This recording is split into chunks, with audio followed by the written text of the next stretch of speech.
I have no husband, no children, and I hate phone calls after work. Yet, one Monday, a stranger demanded I pick up my daughter, who had been left for 2 hours. I laughed, thinking it was a scam, until the teacher recited my address and the last 4 digits of my social. Worse, the file held my signature, and when I arrived, the child looked up as if she had known me her entire life. My name is Violet Watson. I am 34 years old and I have built a life that functions like a well-oiled machine. I live in Aurora Heights, a quiet suburb on the edge of Kansas City, Missouri, where the lawns are manicured and the neighbors keep to themselves. I like it that way. My apartment is a testament to minimalism. Everything has a place. The coaster sits exactly 2 in from the edge of the coffee table. My shoes are aligned by color in the closet. My existence is a grid and I stay within the lines. I work as a data risk control specialist at Cedarline Risk Analytics. It is a job that sounds boring to most people, and that is exactly why I excel at it. I spend 10 hours a day staring at screens, verifying identities, cross-referencing signatures, and flagging inconsistencies in corporate portfolios. I catch liars for a living. I look for the anomaly in the pattern, the one social security digit that does not match the birth year, the signature that loops a little too wide compared to the file on record. I am the firewall between truth and fabrication. That Monday evening was typical.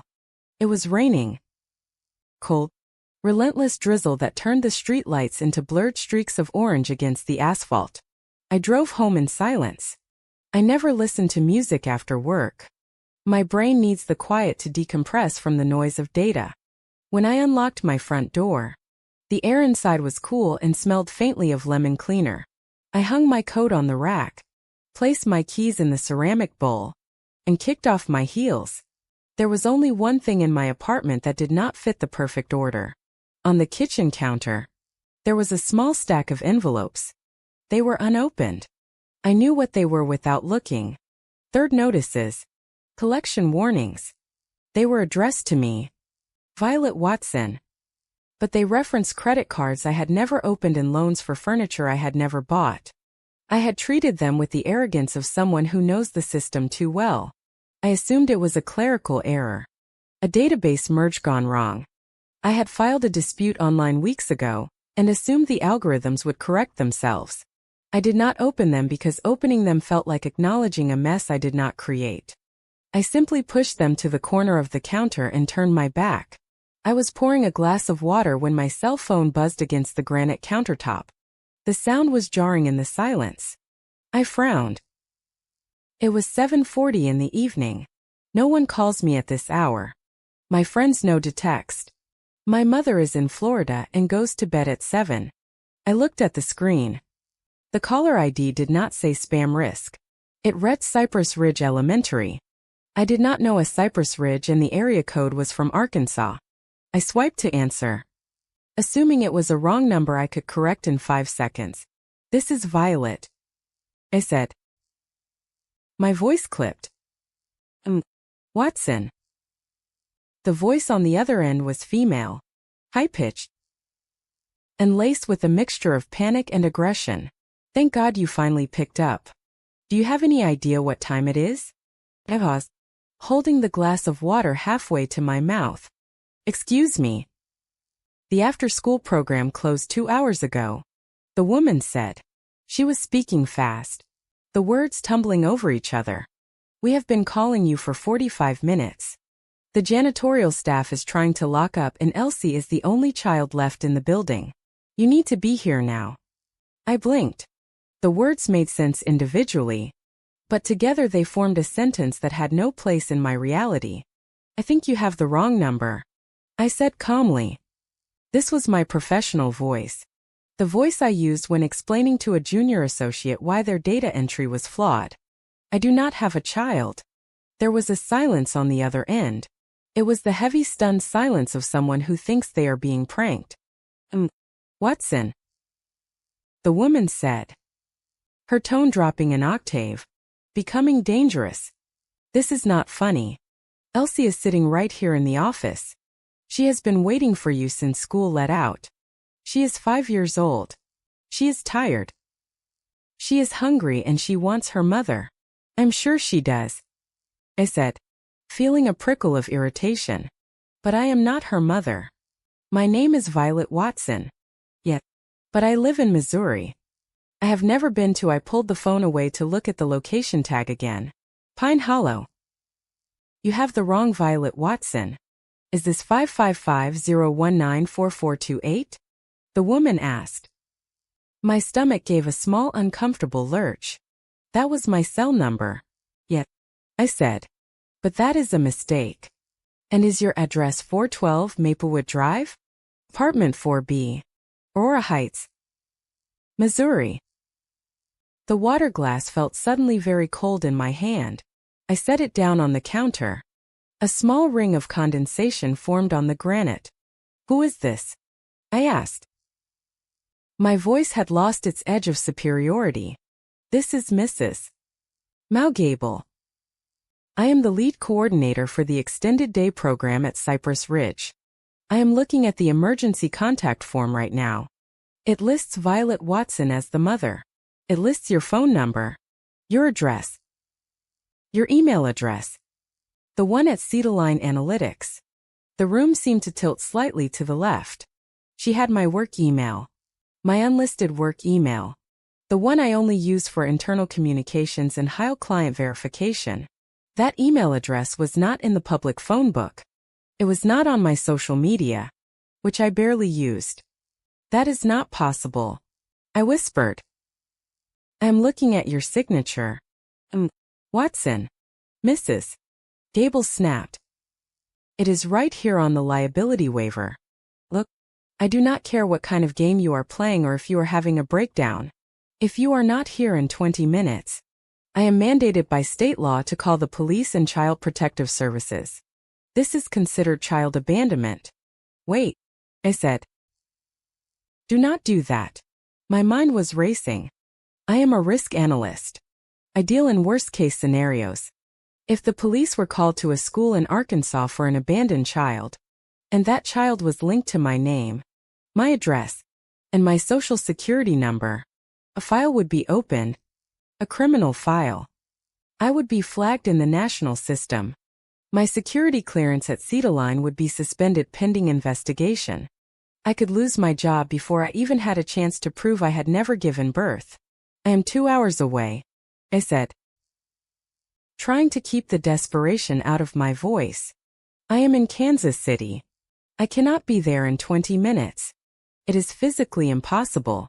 Then you should have left 2 hours ago, Mrs. Gable said. She sounded exhausted. Why did you not send the father? The form says he is unavailable. But surely there is no father. I cut in. There is no child. Listen to me. I need to speak to the principal. You are being scammed. Someone used my information to enroll a child. The principal is gone. Watson. It is night. It is raining. And I am here with a little girl who is clutching a backpack and asking why her mom is not coming. I am telling you, I said, gripping the edge of the counter. I have never seen that child in my life. Really? Mrs. Gable let out a harsh, disbelief-filled laugh. That is interesting because she is holding her pickup pass. Every student gets one. It has the student's photo and the authorized guardian's photo. I froze outside. Thunder rumbled low and deep, shaking the window pane in the living room. What? I asked. The photo, Mrs. Gable said. The photo of the mother. The one you submitted with the registration packet. Describe it. I demanded. It is you, she said flatly. Dark hair cut specifically at the jawline. You are wearing a gray blazer. You're looking slightly to the left. You have a small mole on your neck, just above the collar. My hand went instinctively to my neck, to the small mole just above my collarbone. I stopped breathing. The description was precise. It was not just a generic description of a woman who looked like me. It was a description of my corporate headshot. The one taken 3 years ago for the Cetaline ID badge. The one that was stored on the secure company server.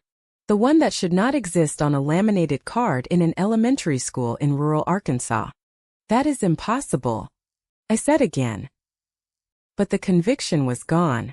Are you coming or am I calling the sheriff? Mrs. Gable asked. I am done arguing with you. I looked at the clock. It was nearly 8 o'clock in the evening. Pine Hollow was 120 miles south. If I stayed here, the police would go to that school. They would run my name. They would see the debt letters I had ignored, the financial instability.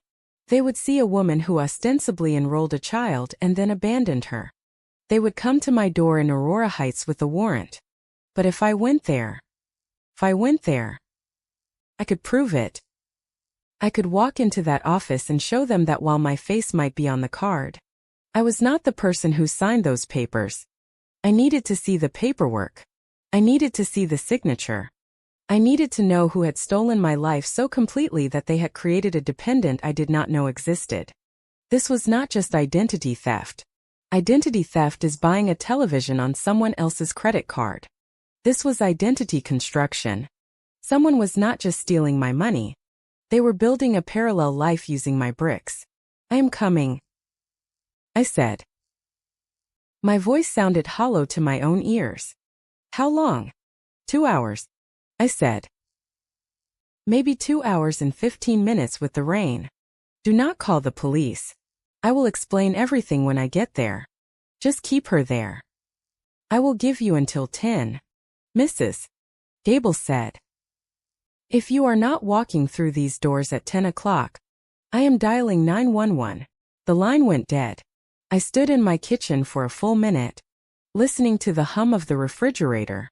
My heart was hammering against my ribs, a chaotic rhythm that defied my calm exterior. I looked at the unfinished glass of water.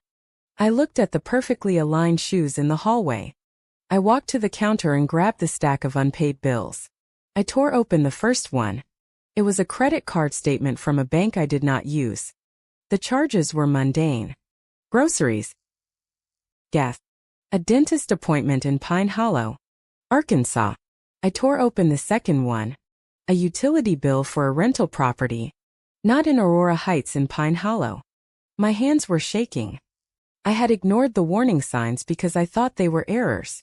I thought I was too smart, too secure, too careful to be a victim. I verified people for a living. I was the hunter, not the prey.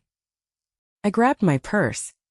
I checked to make sure I had my driver's license, my real ID. I grabbed my work badge as well, thinking it might help prove who I was. I put on my raincoat and walked out the door. I locked it behind me, checking the handle twice, a habit I had developed years ago. The drive was a nightmare. The rain had intensified, turning Interstate 49 into a river of black asphalt and blinding headlights. My wipers slapped back and forth, a hypnotic metronome counting down the minutes to a confrontation I could not comprehend. I drove fast, faster than I usually dared. I gripped the steering wheel until my knuckles turned white. My mind played out the scenarios. Was it a prank? A malicious attack by a former employee I had flagged for fraud?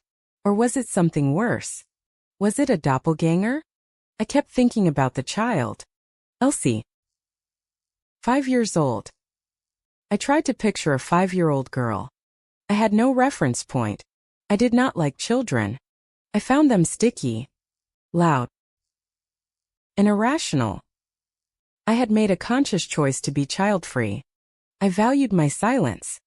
And now there was a child waiting for me, holding a picture of my face, believing I was the center of her universe. The absurdity of it made me want to laugh. But the laugh stuck in my throat like a shard of glass. As I crossed the state line into Arkansas, the landscape changed. The suburban sprawl gave way to dense, dark woods. The highway narrowed. Pine Hollow was not a place you passed through. It was a place you had to look for. It was hidden in the valleys, obscured by trees and shadows. My GPS announced that I had arrived at 10 minutes to 10. Cypress Ridge Elementary sat on a hill, a sprawling brick building that looked ominous in the darkness. The parking lot was empty, save for one car under a flickering yellow light, a sensible sedan that likely belonged to the furious Mrs. Gable. I pulled my car into a spot, the headlights cutting through the rain. I turned off the engine. The silence rushed back in. But it was not the peaceful silence of my apartment. It was a heavy, suffocating silence. I checked my face in the rearview mirror. I looked pale. My dark hair was severe. My eyes wide.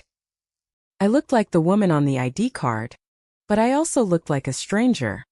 I took a deep breath. I told myself I was here to conduct an investigation.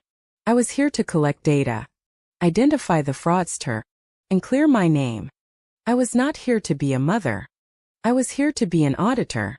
I opened the car door and stepped out into the rain. The cold water hit my face, shocking me into focus. I marched toward the lit entrance of the school. I reached for the door handle, cold steel under my palm. I thought I was driving 2 hours to clear up a misunderstanding. I thought I would walk in, show my ID, prove the impossibility of the situation, and drive home to my silent, orderly life. I thought I was taking control. But as I pulled the door open and stepped into the smell of floor wax and old paper, I did not know that I was not the hunter anymore. I was walking into a trap that had been set long before that phone rang. It was a trap prepared with more precision, more detail, and more terrifying accuracy than any file I had ever checked at Cedar. I was about to meet the daughter I had, and she was going to be the most dangerous thing I had ever encountered. The heavy steel door clicked shut behind me, severing the sound of the rain and replacing it with the aggressive, sterile silence of an institutional hallway. The air inside smelled of industrial floor wax and damp wool. Above me, long tubes of fluorescent lighting flickered with a low, headache-inducing hum. It was the sound of bureaucracy, a noise I knew well from years of corporate audit rooms. But here in this empty elementary school at 10 o'clock at night, it sounded like a warning. I walked down the corridor. My heels struck the linoleum with sharp echoing cracks. Click, click, click. I was conscious of the noise I was making. I felt like an intruder in a space designed for children. A giant wandering through a world of knee-high water fountains and colorful construction paper murals. I saw the light spilling from the main office at the end of the hall. It was a pool of yellow warmth in the blue-white sterility of the corridor. I tightened my grip on my purse. My knuckles were white. I had spent the last 2 hours rehearsing my speech. I was going to be firm. I was going to demand a DNA test if necessary. I was going to threaten legal action for harassment and identity fraud. I was ready to dismantle their lies with the cold, hard logic that made me the best risk analyst at Cedar. I stepped into the office. The room was cluttered. Stacks of paper leaned precariously on filing cabinets. A woman sat behind the main reception desk, her head in her hands. This was Mrs. Gable. She looked up as I entered, her face etched with the kind of exhaustion that settles deep in the bones. She looked at me, and her expression shifted from irritation to relief.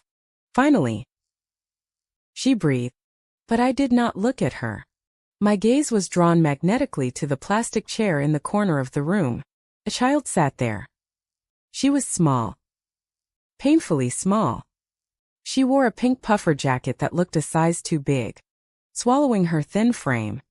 Her legs dangled off the edge of the chair, swinging rhythmically back and forth. She was clutching a worn gray plush rabbit by the ear, its fabric matted from years of love. She was not crying. She was not screaming. She was just waiting. I stopped moving. The speech I had prepared dissolved in my throat. I had expected a mistake. I had expected a chaotic child, perhaps one who was screaming for her real mother, proving instantly that I was a stranger. Instead, the girl stopped swinging her legs. She lifted her head and looked straight at me.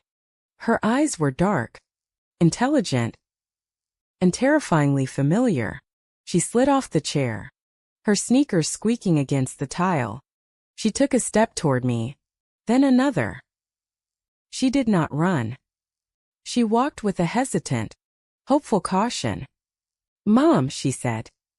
The word hit me like a physical blow to the chest. It was soft, barely a whisper, but it sucked the oxygen out of the room. "Mom," she said again, her voice gaining a little more strength. "You came." I stood frozen. My brain, usually a rapid-fire processor of data, ground to a halt. I searched her face for a sign of confusion.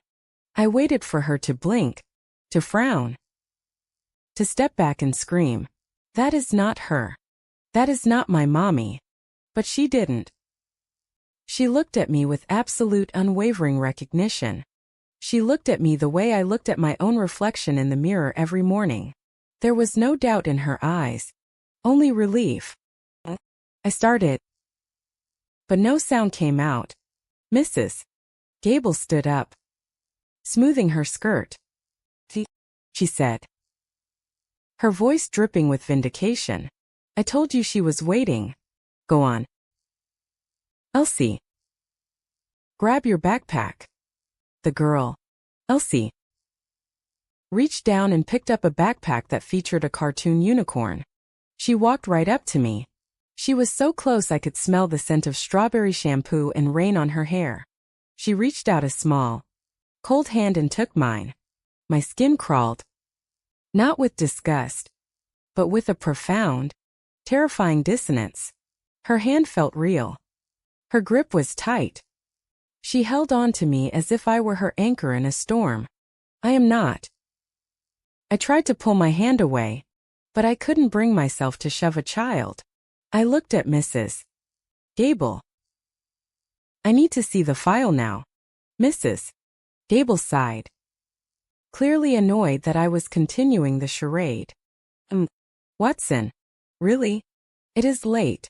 Can we just the file?" I snapped. My voice was sharp enough to cut glass. "Show me what you have on me." Mrs.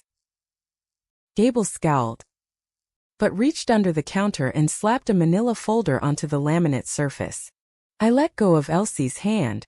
She made a small noise of protest, but stayed glued to my side and flipped the folder open.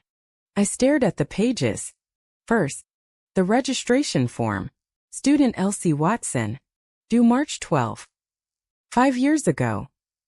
Mother Violet Watson. Occupation Risk Analyst. Cedar Line. And then at the bottom of the page, the signature. I felt the blood drain from my face. I traced the ink with my fingertip. It was a blue ballpoint pen. The loops on the V were sharp at the top, just how I wrote them. The W had a slight disconnect in the middle, a quirk I had developed in college to save time. The tail of the N trailed off in a straight line. It was not a forgery. It was not a trace. It was my signature. It looked more like my signature than the one I had signed on a credit card receipt at the gas station 3 hours ago.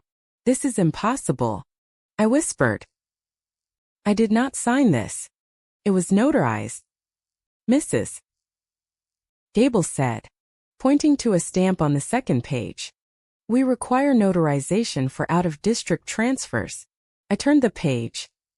My heart hammered against my ribs like a trapped bird. There was a photo stapled to the family background sheet. It was a candid shot printed on glossy photo paper. It showed a woman sitting on a park bench reading a book. Her face was turned away, obscured by a curtain of dark hair blowing in the wind. But the blazer she wore was mine. The watch on her wrist was the vintage silver timepiece my grandmother had left me. I owned that watch. I owned that blazer. Next to the woman, partially out of frame, was a man. But the photo had been cut. Literally cut with scissors. Only his arm and shoulder were visible. He wore a flannel shirt. A hand rested on the bench near the woman's knee, and playing in the grass at their feet was a toddler. Elsie. I stared at the image. I had never been to that park. I had never sat on that bench. I did not own a flannel-wearing husband, but the woman in the photo, the posture, The way she held her shoulders. It was me. It was a ghost of me living a life I had never touched. Is there a problem here? A new voice cut through the air. I looked up. Standing in the doorway of the inner office was a woman who could only be the principal.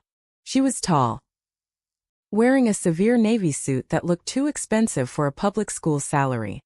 Her hair was sprayed into an immobile helmet of blonde.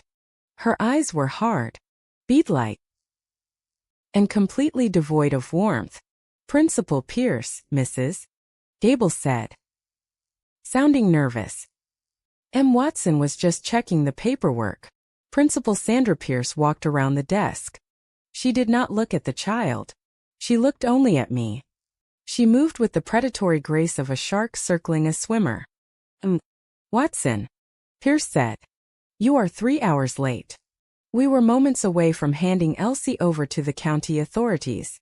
Do you understand the severity of this? I understand that there has been a massive fraud, I said, trying to regain my footing. I pointed at the file. I did not enroll this child. I have never seen her before tonight. Someone has stolen my identity. Pierce's expression did not change. She looked bored. We verified your employment. We verified your address. We verified your social security number. And the child identified you immediately. Do you really want to play this game with the police involved? Because if I call the sheriff, they will not just take the girl. They will take you for negligence. I looked at her. I saw it. Then she didn't care if I was the mother or not. She didn't care about the truth. She wanted the liability off her property. She wanted the problem solved before the morning bell rang. I want a DNA test, I said. Fine, Pierce said. You can arrange that on your own time right now. You have 2 choices. You sign the custody release form acknowledging you picked up the student, and you take her home, or you refuse and I call Sheriff Miller. He will arrest you for abandonment. Put the child in emergency foster care, and you can fight your identity theft claim from a jail cell, while your employer reads about it in the morning paper. It was a trap. A perfect bureaucratic trap. If I fought now, I would lose. I would be the hysterical woman denying her own child. I would lose my job. I would lose my freedom. And the person who did this to me would disappear into the shadows. But if I played along, I would have the file. I would have the evidence. And I would have the girl. The girl was the key. She knew something. She was part of the script. Give me the pen, I said. Mrs. Gable handed me a black pen. My hand hovered over the paper. Custody release. Violet Watson. Acknowledge receipt of Elsie Watson. I signed. I made sure to sign it exactly as it appeared in the file. I was buying time. I need copies of this file, I said. The copier is off, Pierce said coldly. And the office is closed. You have what you came for. Please leave the premises. I didn't argue. I pulled out my smartphone. Before Pierce could stop me, I snapped 3 high-resolution photos of the registration forms, the notarized stamp, and the bizarre cropped family photo. Hey, Pierce stepped forward. You cannot photograph student records. I am the mother. Aren't I? I said, flashing the screen off and shoving the phone into my pocket. They are my records. I looked down at Elsie. She was still holding my hand. She looked up at me with big, trusting eyes that made my stomach turn. She believed this. Whatever lie she had been fed, she believed it completely. Come on, I said. The words tasted like ash. I let her out of the office. We walked back down the long humming corridor. The sound of my heels was now accompanied by the squeak of her small sneakers. It was a duet I had never asked to perform. We reached the heavy double doors at the entrance. I pushed one open and the sound of the rain roared back into our ears. The cold wind hit us. I looked down at the child. Elsie, I said. Where do we live? I needed to test her. I needed to see if she knew my real address or the one on the form. Elsie looked confused. She squeezed my hand. We live at the Blue House, she said. On 4th Street. You know that. 4th Street. That was the address in the file. The Pine Hollow address. Right? I said the Blue House. We walked into the rain. I opened the passenger door of my car. I realized I didn't have a booster seat. I didn't have anything for a child. Just buckle the belt tight, I muttered, helping her climb in. She settled into the leather seat, clutching her rabbit. She looked small against the dark upholstery. Before I shut the door, she leaned forward and tugged on the sleeve of my raincoat. Mom, she whispered. I paused. Water dripping from my hair onto my face. What? You remembered the rule? She said softly. What rule? You said if I ever get lost or if the bad people come, I should just find Vi. I froze. Vi. Nobody called me Vi. Not my coworkers. Not my mother. Only one person had ever called me Vi. My college roommate who had died in a car accident 10 years ago. It was a nickname buried in the past. A nickname that did not appear on any credit report, any employment file, or any social media profile. Who told you to call me that? I demanded, my voice harsh in the rain. Elsie shrank back, looking frightened. You did, she whispered. In the stories. I stared at her, the rain soaking through my coat. This was not just identity theft. This was surveillance. Someone knew things about me that were not in any database. Someone had been watching me for a very, very long time. I slammed the car door shut. I walked around to the driver's side, my heart pounding a frantic rhythm against my ribs. I was not going to the police station. Not yet. If I went to the police now, I was the crazy woman with a kid who knew her nickname. I needed to see the Blue House. I needed to see the stage they had built for me. I started the engine and pulled out of the parking lot. High above us, mounted on the corner of the brick school building, a security camera swiveled silently. Its red recording light blinked in the darkness. It tracked my car as I accelerated out of the lot, capturing the license plate, capturing the time.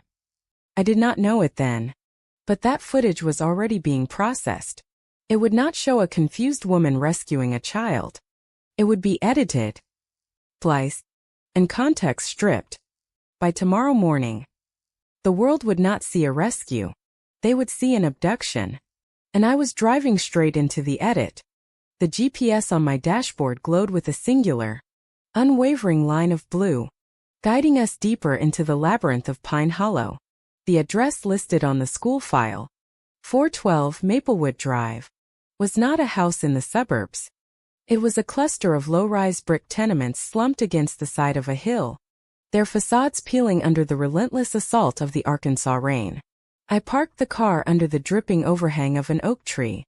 The engine ticked as it cooled, a metallic metronome in the silence. I looked at Elsie. She had fallen asleep the moment the heat kicked in, her head laying against the seatbelt strap, the plush rabbit clutched tightly to her chest. I did not want to wake her, but I could not leave her alone. Not here. Not when the shadows between the buildings seemed to stretch and shift with intention. Elsie, I said softly, shaking her shoulder. We are here. She blinked awake, her eyes foggy. She looked out the window and frowned. This is not the Blue House, she murmured. It is the address on the paper, I said, unbuckling her. Come on. Stay close to me. We stepped out into the mud. The air smelled of wet asphalt and stale cigarette smoke. I led her toward the main building, scanning the rows of doors. There were no numbers, only faded brass letters. A man was standing under the awning of the central office, or what passed for one. He wore a grease-stained undershirt and was smoking a cigarette with the grim dedication of someone who had nothing else to do. I walked up to him, holding my phone with the flashlight on. I am looking for Unit 4B, I said. I am looking for a tenant named Watson. The man exhaled a plume of smoke that mingled with the mist. He looked me up and down, his eyes lingering on my tailored coat, then shifted his gaze to Elsie. No for B here, he grunted. Apartments are lettered A through H, and I ain't got no Watsons. Never have. Are you the landlord? I asked. Superintendent, he corrected. I know everybody who pays rent. I got a Miller and a couple of college kids in B, and the rest are short-term leases for the plant workers. No Watsons. Are you sure? I pressed. A woman. Dark hair. A little girl. I gestured to Elsie. The man looked at the child again. A flicker of recognition passed through his eyes, but he clamped it down instantly. I said, No. Watsons, he repeated, dropping his cigarette and crushing it with the heel of his boot. You got the wrong complex. Lady, try the trailer park down on Route 9. He turned and went inside the office, locking the door behind him with a definitive click. He was lying. I knew it. I could read micro-expressions better than I could read novels. He recognized Elsie, but he was afraid. He's scary, Elsie whispered, pressing her face against my coat. He is just rude, I corrected, though my heart was beating a rapid rhythm against my ribs. Elsie, look around. Is this where you live? Is this where you sleep? She looked at the dreary brick walls and shook her head vigorously. No. We have a blue door and a mailbox with a bird on it. I looked at the row of mailboxes bolted to the exterior wall near the office. They were rusted metal banks, the kind where you need a key to open the individual slots. There were no birds, just jagged metal edges and graffiti. But something caught my eye.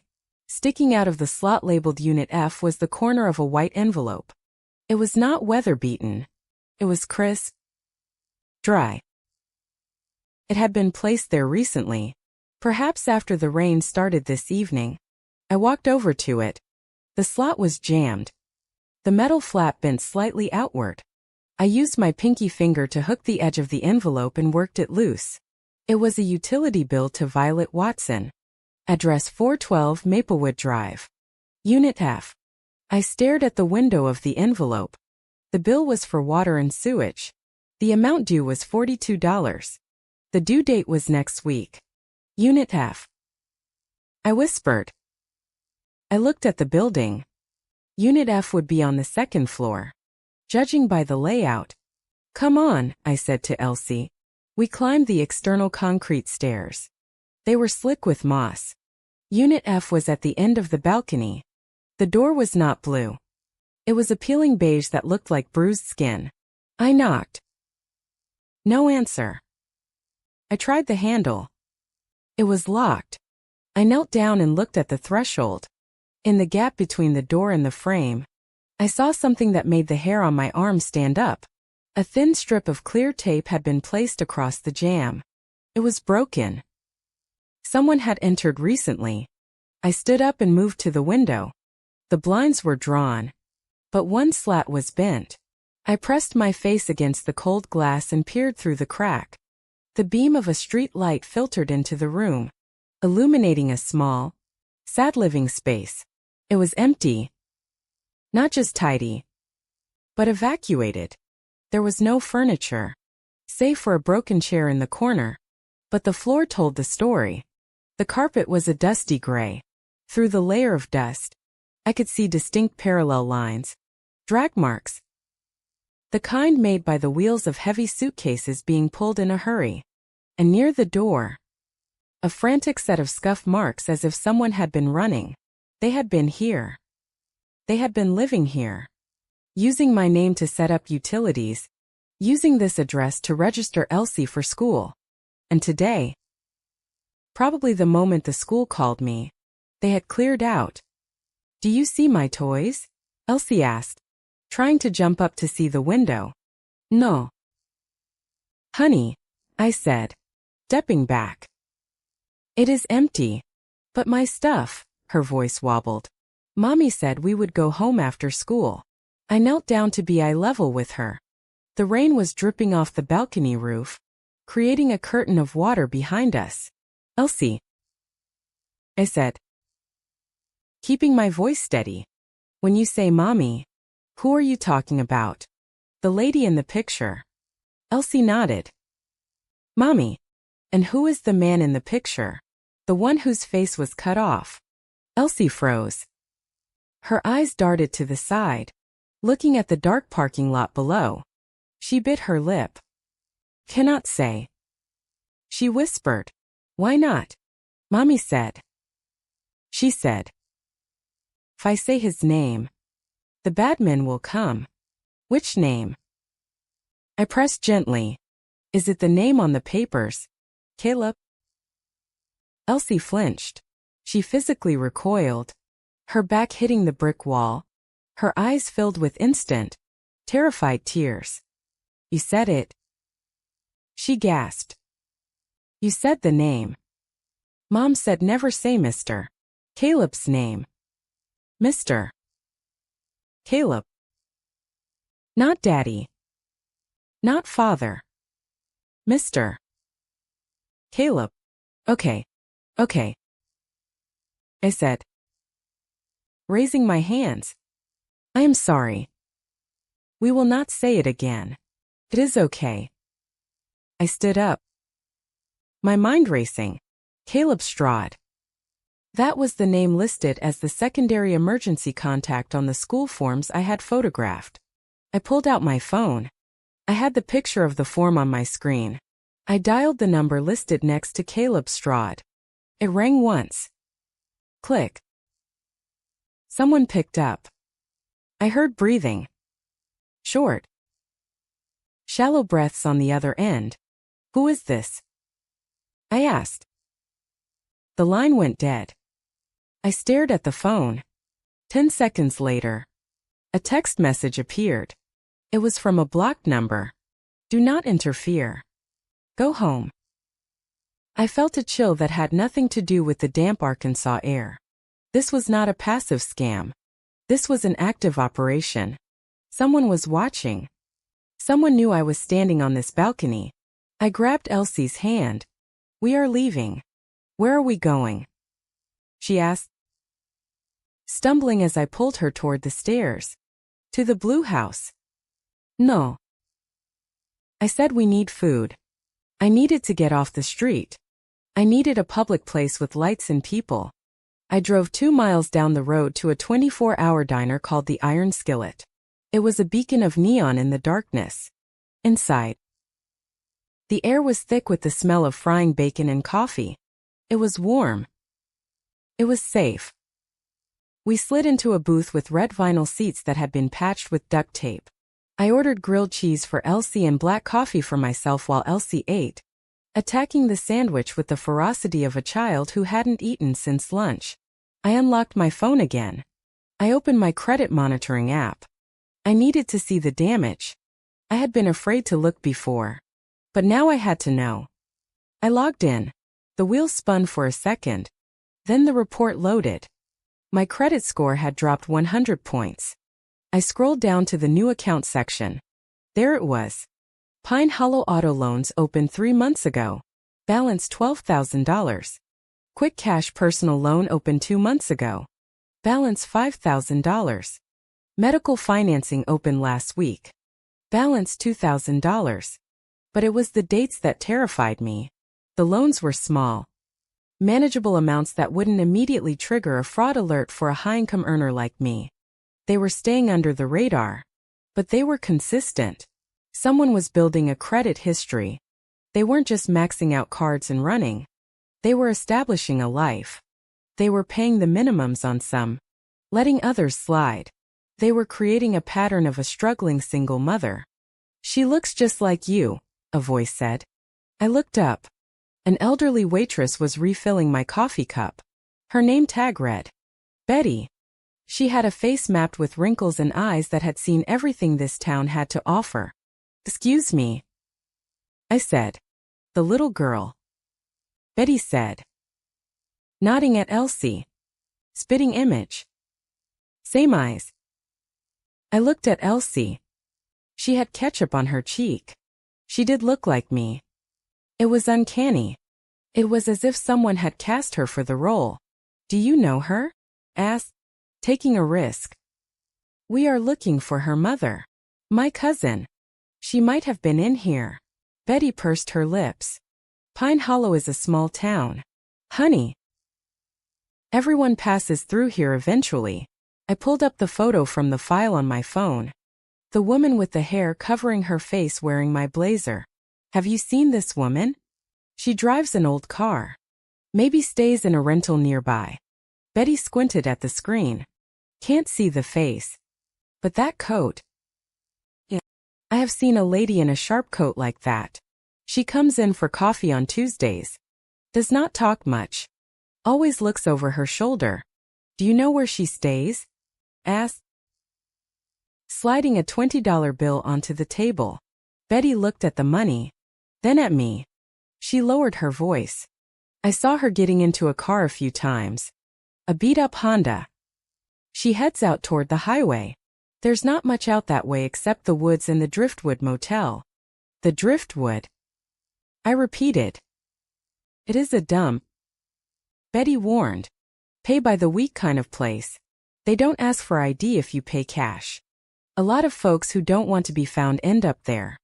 Thank you, I said. I watched Elsie finish her milk. She looked sleepy again. Come on, I said. One more stop. I am tired. Elsie wed. I know, I said. Me, too. I paid the check and we walked out to the parking lot.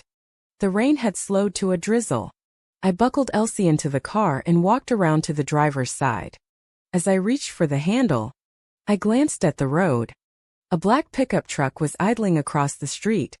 Its lights off. I froze. I had seen that truck before. It was parked 2 rows behind me at the elementary school.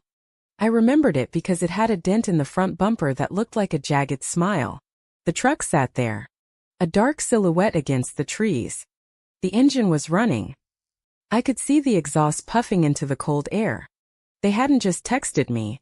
They had followed me. They watched me at the apartment complex. They watched me at the diner. I got into the car and locked the doors. My hands were trembling, but my mind was sharpening. The fear was receding, replaced by a cold, hard anger. They were using my name. They were using this child. And now they were hunting me. I started the engine. I was going to the Driftwood Motel. Not to hide, but because if the woman posing as me was there, I was going to find her before the man in the truck found us. I pulled out of the lot, checking the rearview mirror. The black truck turned on its headlights. 2 blinding orbs of light filled my mirror. Pulled out behind me, matching my speed. Hold on to your rabbit, Elsie, I said, gripping the wheel. We are going for a ride. The neon sign of the Driftwood Motel buzzed with a dying insect-like hum, casting a sickly pink glow onto the wet pavement. The no vacancy light was flickering, but the parking lot told a different story. It was half empty, populated only by rusted sedans and work trucks that hadn't moved in weeks. I parked my car in the darkest corner I could find, away from the road, constantly checking the rearview mirror for the black pickup truck. It had vanished a few miles back, but the sensation of being hunted sat heavy in the base of my throat. Stay here, I told Elsie. Lock the doors. Do not open them for anyone but me. Not even if they say they know you. Elsie nodded. Her eyes wide and dark in the gloom. She clutched her plush rabbit so tightly her knuckles were white. She looked like a prisoner of war, not a kindergartner. I stepped out into the damp air and marched toward the office. The manager was behind a glass partition that was smeared with grease and fingerprints. He was a man who looked like he had been constructed out of tobacco smoke and bad decisions. He didn't look up from the small television on his desk when the door chimed. We are full, he grunted. I am not looking for a room, I said, sliding my Cetaline business card under the glass. It was a reflex. My badge was my shield. I am looking for a guest. Violet Watson. The manager glanced at the card, then at me. He sneered. I don't give out guest info. Privacy policy. Privacy policy implies you run a legitimate establishment, I said. My voice dropping to that cold analytical tone I used when informing a CEO their security protocols were garbage. I am a risk control officer. I am tracking a sophisticated identity fraud ring involving federal banking statutes. If I walk out of here and call the sheriff, they will not just look for the woman. They will look at your ledger. They will look at your cash transactions. They will look at the long-term residents you are not reporting to the housing authority. It was a bluff mostly, but men like him always had something to hide. He hesitated. His eyes flicked to the register. Room 112. He muttered. End of the row. She paid cash for the week. Haven't seen her in 2 days. I demanded. I ain't giving you a key. Then you are obstructing a federal inquiry. He slammed a rusted key onto the counter. If she trashed the place, you are paying for it. I took the key and walked out. I didn't run. Running attracted attention. I went back to the car, tapped on the glass, and signaled for Elsie to unlock it. Is Mommy there? She asked as I helped her out. We are going to see, I said. Room 112 was at the far end of the complex where the noise from the highway was a constant roaring ocean. The curtains were drawn tight. I stood before the door. It was slightly ajar. Just a crack. The wood around the lock wasn't splintered. It hadn't been kicked in. It had just been left open. I pushed the door with my fingertips. It swung inward silently. The smell hit me first. It wasn't the metallic scent of blood. Thank God it was the smell of sickness, stale sweat, unwashed sheets, and the thick cloying heat of a room that hadn't been aired out. Mommy, Elsie whispered. The room was dark, illuminated only by the light from the parking lot filtering through the open door. I fumbled for the switch on the wall, but nothing happened. The bulb was blown. I pulled out my phone and turned on the flashlight. The beam cut through the darkness. The room was a wreck, but not from violence. It was the wreckage of survival. Clothes were piled in corners.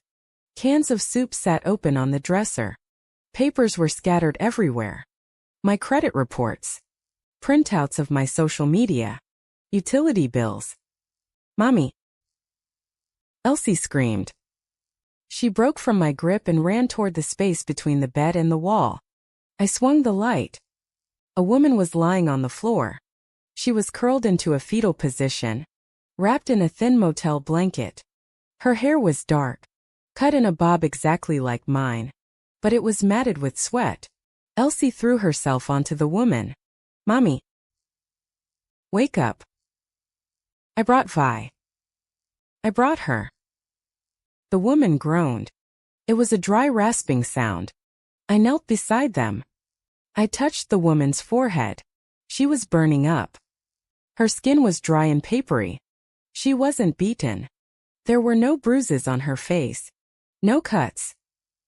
She was dying of neglect. She was dehydrated and consumed by a fever that had likely been raging for days.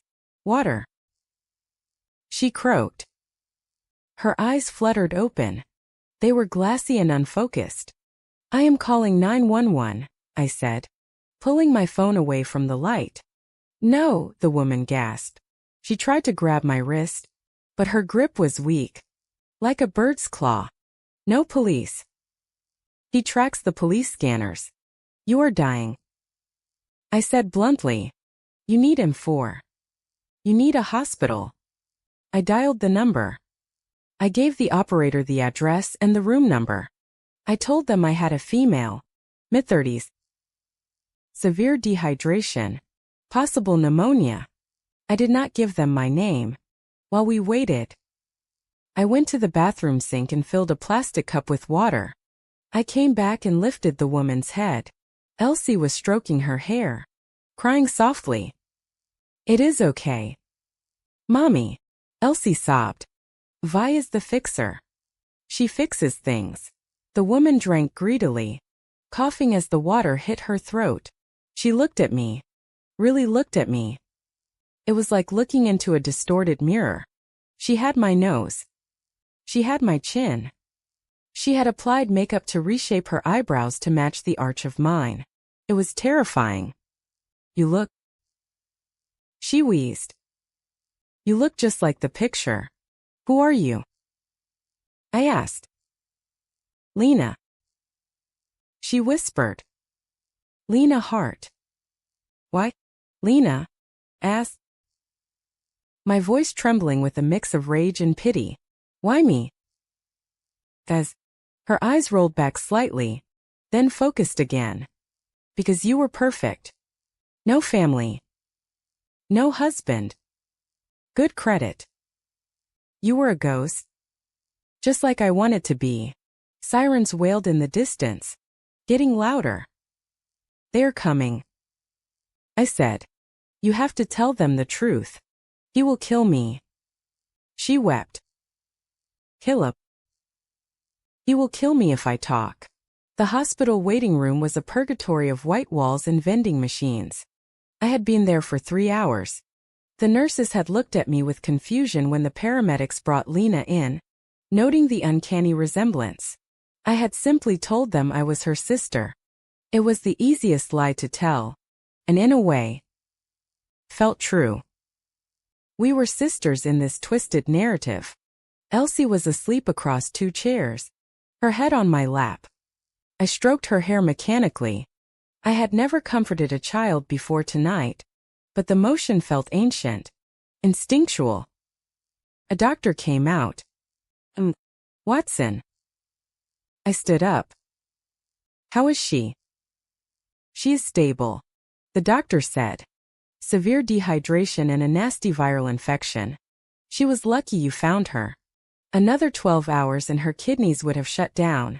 She is asking for you. I followed the doctor into the room. Lena was propped up on pillows, and 4 lines snaking into her arm. The color had returned to her face, making the resemblance between us even more jarring when the door clicked shut, leaving us alone. Lena flinched. Where is Elsie? She asked immediately. She is asleep in the hall. She is safe, I said. I pulled a chair close to the bed. Now. Lena.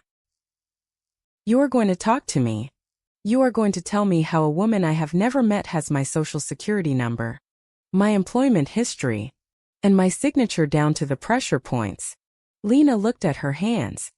I worked at Cetaline, she said softly. The world stopped for a second. What, 2 years ago? She said. I was a temp in the scanning department just for 3 weeks during the merger audit. I remembered that time. We had brought in dozens of temporary staff to digitize old archives. They were supposed to be vetted. They were supposed to have limited access. I saw your file. Lena continued. You were the one who flagged the errors in the Smith account. Everyone talked about you. Violet Watson. The machine. Violet Watson. The woman who never makes a mistake. I looked you up. You had everything I didn't. Stability. Money. Safety. So, you stole it. I didn't mean to keep it. She pleaded. I needed an apartment. Philip. He had kicked me out. I had bad credit. I saw your file on the server. It wasn't encrypted on the local drive. I memorized the number. That explains the credit, I said. But the signature of the school. You didn't just memorize a number. You became me. That signature on the school form. It wasn't a trace. It was practiced. Lena went pale. She looked at the door as if expecting it to burst open. Philip. She whispered. When he found out I had the apartment, he moved back in. He found the papers. He found your credit report. And he didn't get mad. Lena said. Her voice trembling. He got excited. He said we could use it. He said if I was going to be Violet Watson, I had to do it right. He made me practice your signature for hours. He sat at the kitchen table with a ruler and hit my hand if the loop wasn't right. He said the devil is in the details. Caleb strawed. I said. The man listed as the emergency contact. He isn't just a boyfriend, Lena said, tears spilling over. He owes money to bad people. He used your name to take out loans to pay them off. But it wasn't enough. Then he had the idea for the school. Why the school? I asked. Why involve a child?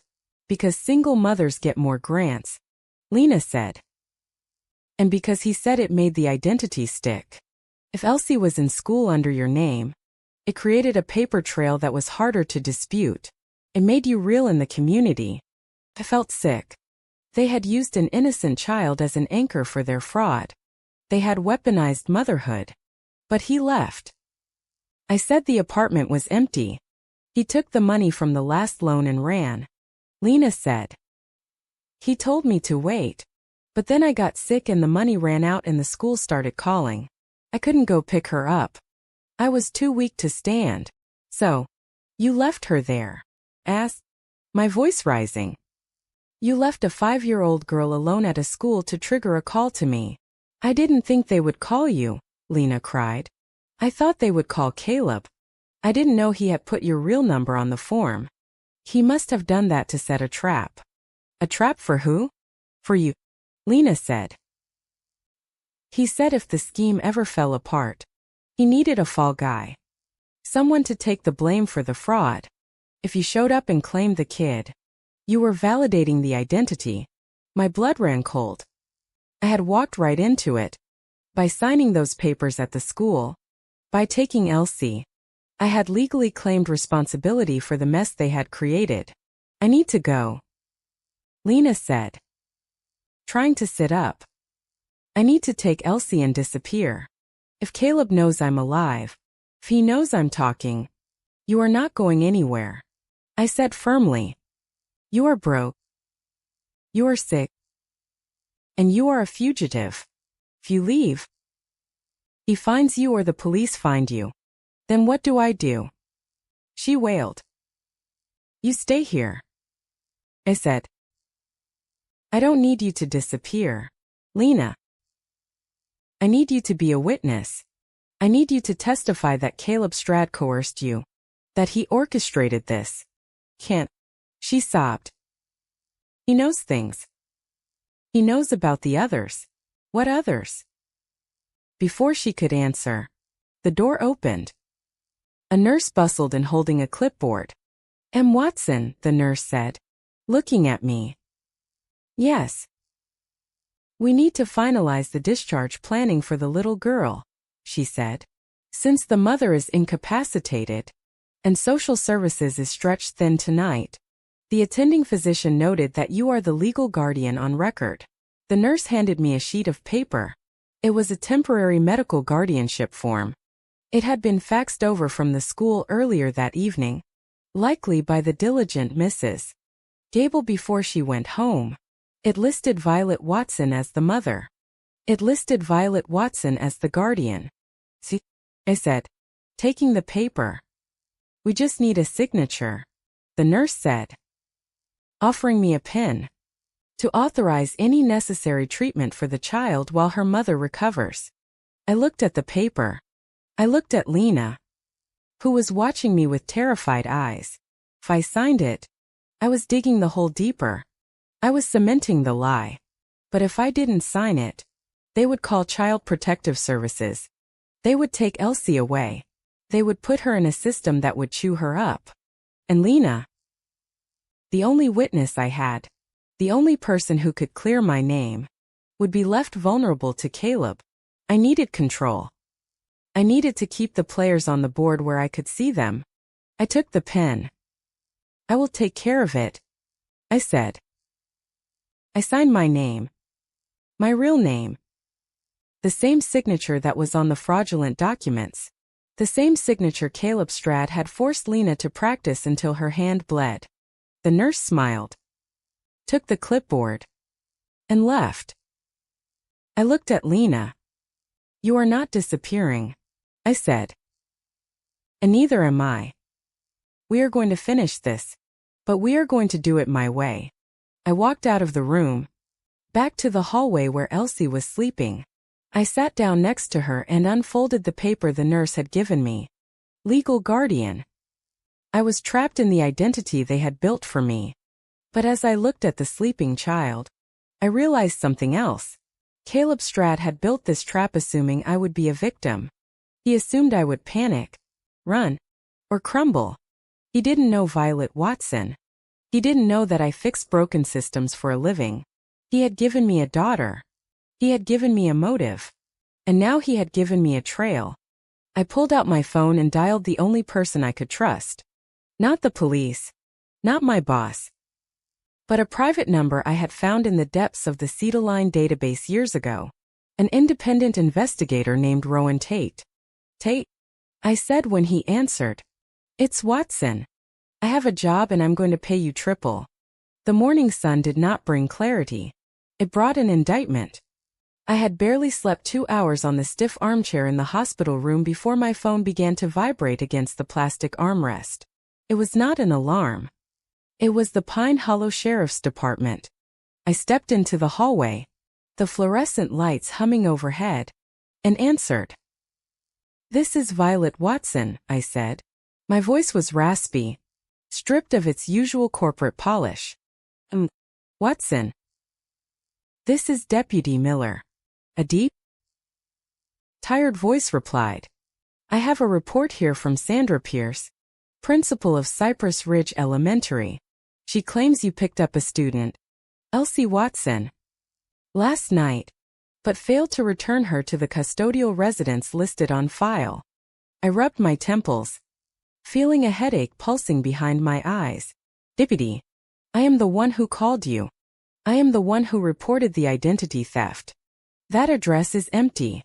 It is a fake apartment used to stage a residency. Pierce tells a different story, the deputy said, his tone hardening. She says you signed a custodial release, claimed the child, and then vanished. The father, a Mr. Caleb Stratt, has contacted the school. He says, you have no legal right to take the child out of the county. The father is a con artist, I snapped. And I am not the mother. I am the victim of a synthetic identity fraud. According to the paperwork you signed last night, you are the mother, Miller countered. And right now, you are looking at a potential charge for custodial interference. I need you to bring the child to the station today. I am currently at the hospital with the birth mother, I said, trying to keep the desperation out of my voice. Lena Hart. She is ready to give a statement. We will take her statement when we see her, Miller said. Bring the child in. Watson. Or we put out an Amber Alert. The line clicked dead. I stood there staring at the phone. In less than 12 hours, the narrative had been flipped. I was no longer the rescuer. I was the rogue parent. Sandra Pierce was covering her tracks fast by framing me as a rule breaker. She was delegitimizing anything I might say about the school's negligence. I opened my social media apps. I rarely used them, but my notifications were exploding. A video had been posted on a local community Facebook group, titled Pine Hollow Concerned Citizens. It was footage from the school's security camera. It was grainy, black and white, but the timestamp was clear. It showed me exiting the school doors, dragging Elsie by the hand, but the video had been edited. It started right when I pulled her hand to hurry her out of the rain, making the gesture look violent. It cut out the part where she hugged me. It cut out the part where I buckled her seatbelt. The caption read, Stranger danger woman claiming to be mom drags child from Cypress Ridge. School board investigating. Share this. It had 300 shares. The comments were a cesspool. She looks deranged. I saw that car on the highway driving like a maniac. Why did the school let her go? I felt a cold sweat break out on the back of my neck. This was coordinated. The principal releases the narrative to the police. Someone else leaks the footage to the public. They were closing the net. My phone rang again. This time, the caller ID made my stomach drop. Citiline Risk Analytics HR. I took a breath and answered. Hello. Violet. The voice was crisp. It was Sarah from Human Resources.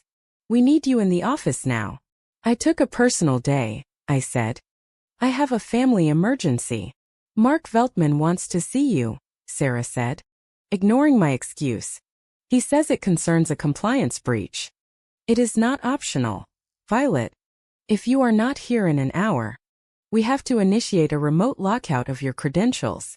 A lockout meant I would lose access to the servers.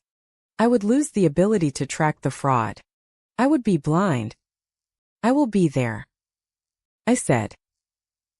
I went back into the room. Lena was awake, eating lime jello with a trembling hand. Elsie was sitting on the end of the bed watching cartoons with the sound off. I have to go to work, I told them. I have called a friend. His name is Rowan Tate. He is a private investigator. He is going to sit outside this door until I get back. Do not open it for anyone else. Not a nurse you do not know. Not the police. No one. Lena looked terrified. You are leaving us.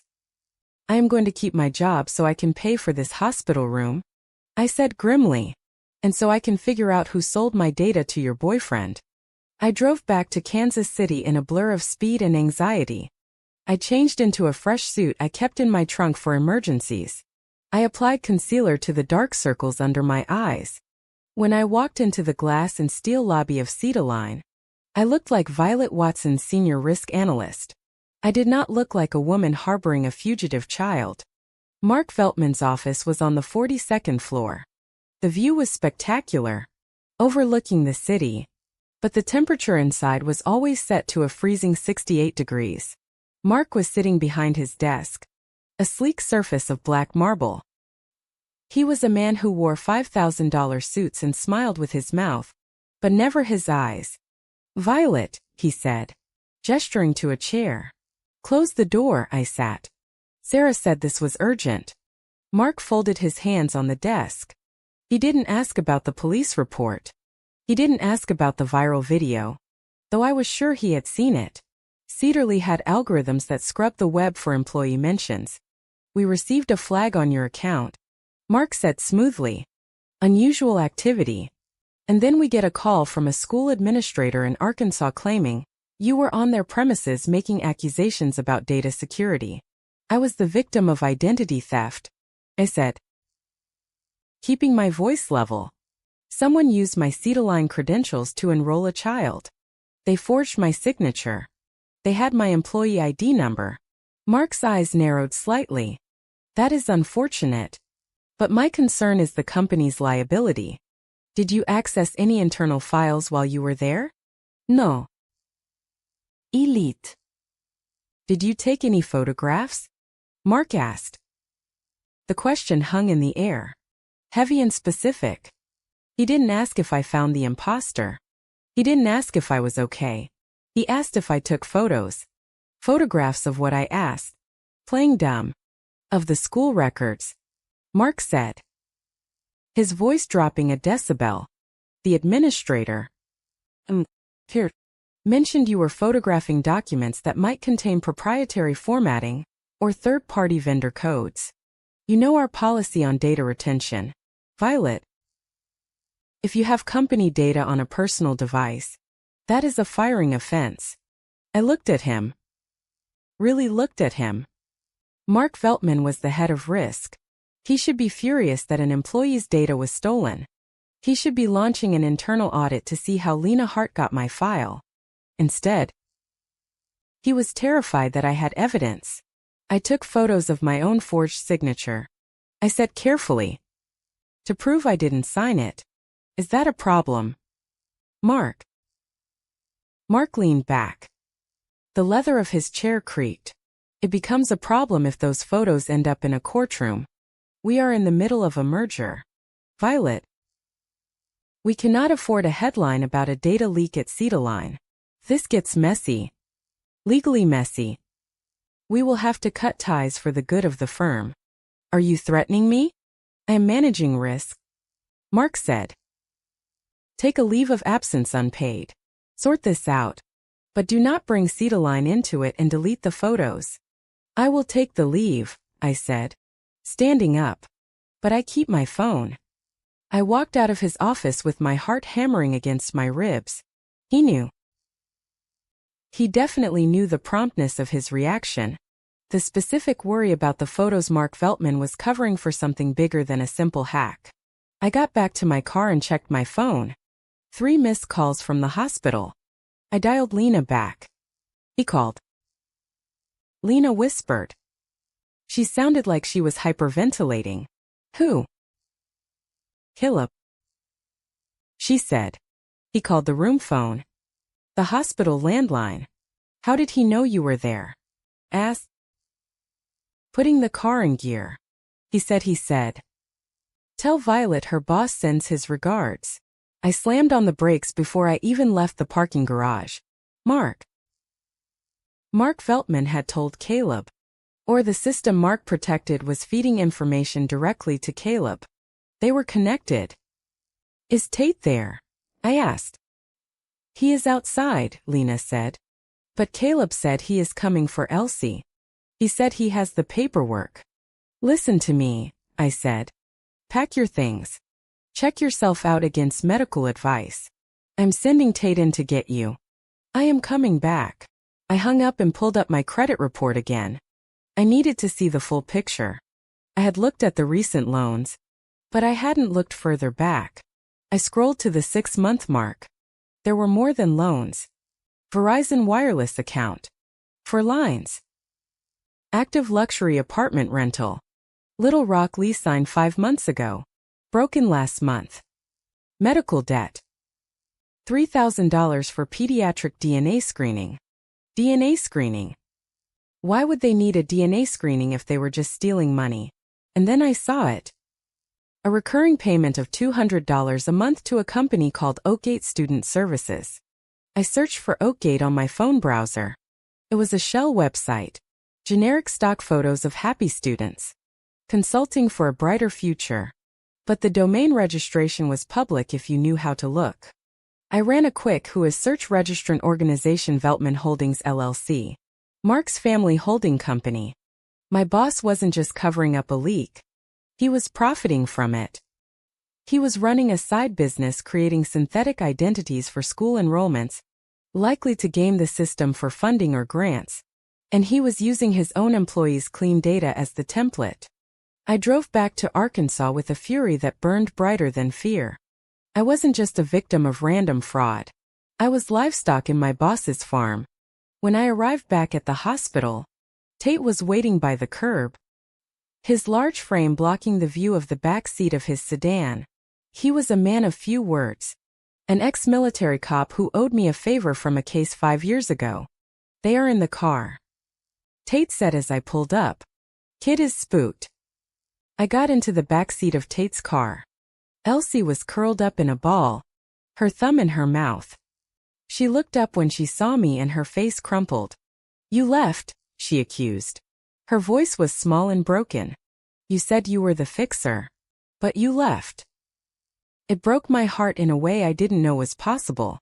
I had spent my life avoiding attachment, viewing children as liabilities, as chaos.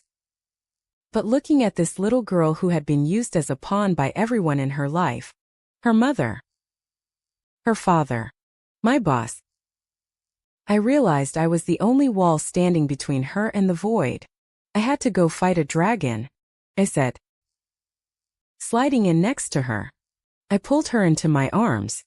She resisted for a second, then melted into my coat. I am sorry. I will not leave you again. Promise. The bad man called. Elsie whispered into my shirt. He said. He's my daddy now. He is not your daddy, I said fiercely. He is just a man with a pen. And I have a bigger pen. My phone pinged. A new email. It wasn't from work. It was from an encrypted address. Subject, the truth. I opened it. There was no text in the body, just an attachment. PDF. I opened the file. It was a copy of a permanent guardianship order. It was stamped by a judge in Pine Hollow. It granted full legal custody of Elsie Watson to Violet Watson. And below it, a note typed in red font. The paper is real. The court recognizes you as the mother. If you try to run, it is kidnapping. If you try to deny it, it is child abandonment. If you try to fight us, you go to federal prison for fraud. Be a good mother. Violet. Go home and wait for instructions. I stared at the screen. They had trapped me perfectly. If I told the truth that I wasn't the mother, I admitted to being part of a fraudulent enrollment that I had technically signed for. If I ran with Elsie, I was a kidnapper. If I left her, I was a criminal for abandonment. They didn't want money anymore. They wanted my silence. They wanted me to play the role they had written for me. I looked down at Elsie. She was falling asleep against my chest. Tate, I said to the front seat. Drive. Where to? Tate asked. Not to the police, I said. And not home. We need a war room because I am not going to be a good mother. I am going to be the mother from hell. I sat at the metal desk in Rowan Tate's office, a converted garage that smelled of stale coffee and printer toner. It was not the sleek glass-walled environment of Cedar Risk Analytics, but right now it was the only place in the world where I felt safe. You need to sleep, Violet, Tate said. He was leaning against the door frame, arms crossed, looking at the spreadsheet I had projected onto the wall. I cannot sleep, I said, my fingers flying across the keyboard of my laptop. Sleep is a variable I cannot afford right now. I am not a mother. Tate, I am an auditor and I am going to audit this entire nightmare until I find the rounding error that brings it all crashing down. I had turned Tate's office into a war room. On the left monitor, I had the photos of the school documents I had snapped in Principal Pierce's office. On the right, I had my own credit reports, the hospital discharge papers, and a timeline I was constructing minute by minute. I was treating this like a massive corporate fraud case. In my line of work, you do not look for the criminal first. You look for the glitch in the system. You look for the moment the data stop behaving like reality. Look at this, I said, pointing to the screen. Tate walked over. What am I looking at? The metadata, I said. I ran the registration forms through a forensic image analyzer. When Mrs. Gable printed these forms for me to sign, she didn't just print a PDF. She printed a file that had been modified 3 hours prior to my arrival. They were prepping the paperwork before you even got there. Tate noted. Exactly. But look at the original creation date of the digital file, I said, highlighting a string of code. This document, the enrollment form, was created 6 months ago. But look at the IP address of the uploader. I pointed to the string of numbers 1192.1684.12. That is a local IP, Tate said. Internal network. It is, I said, my voice cold. But look at the gateway IP it routed through. That specific static address belongs to a dedicated fiber line in Kansas City. I paused, letting the implication hang in the air. It belongs to Cedar Line, I whispered. Specifically, it belongs to the subnet used by the Executive Risk Department. My department. Tate let out a low whistle. So, the application to put a kid in school in Arkansas was uploaded from a computer down the hall from your office in Missouri. Mark Veltman, I said. The name tasted like bile. He didn't just know about it. His office was the point of origin. This wasn't a hack, Tate. This was an authorized transmission. I switched tabs to the financial tracking. I followed the money trail from the loans. Continued. The personal loans taken out in my name were deposited into a checking account at a regional bank. That account then wired 70% of the funds to a vendor called Highgate Student Services. I have heard of them, Tate said, pulling up a chair. They market themselves as an educational consultancy, helps get kids into specialized programs. It is a shell, I said. I ran a corporate entity search. Oakgate has no physical office. Their listed address is a PAO box in a strip mall in Little Rock. But their domain registration, it is linked to a private server hosted by Veltman Holdings. Your boss is running a side hustle, Tate said, using stolen employee identities to create fake students. It is bigger than that, I said. Staring at the web of connections, it is not just about fake students. It is about funding. Schools get state and federal money based on enrollment numbers and demographic profiles.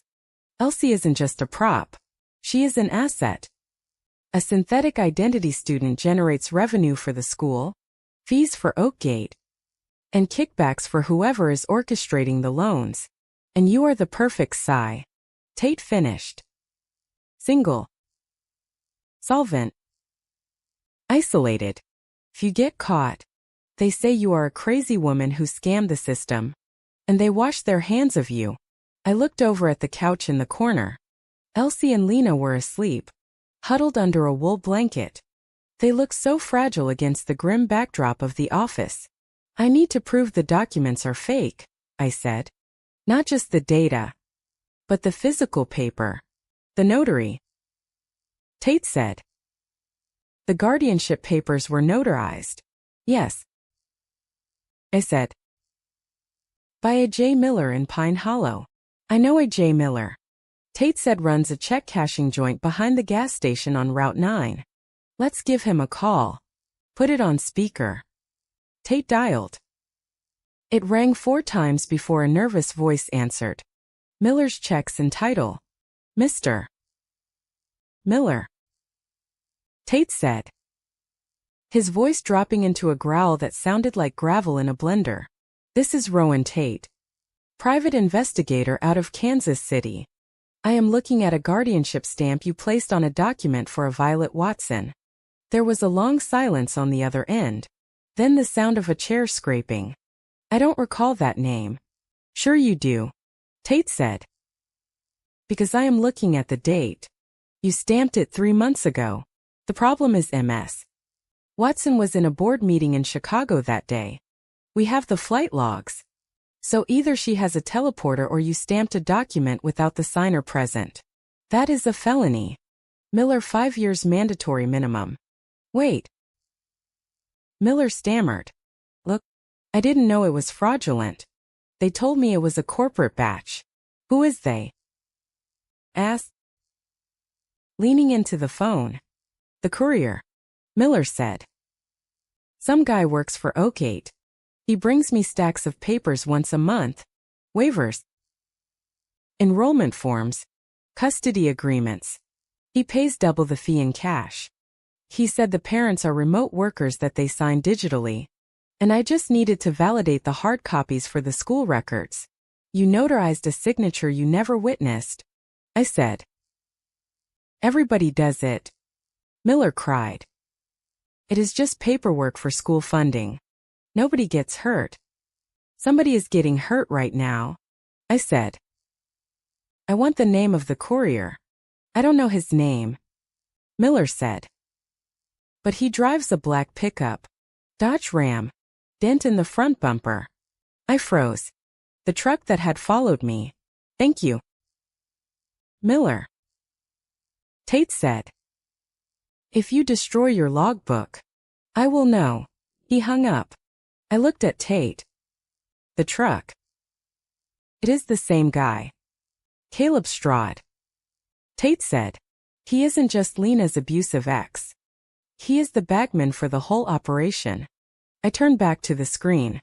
I pulled up the scan of the guardianship order again. I zoomed in on the photo of Violet Watson attached to the ID page. It looked like me. It really did. But now that I was looking at it with an auditor's eye, I saw the flaws. Look at the ear. I said.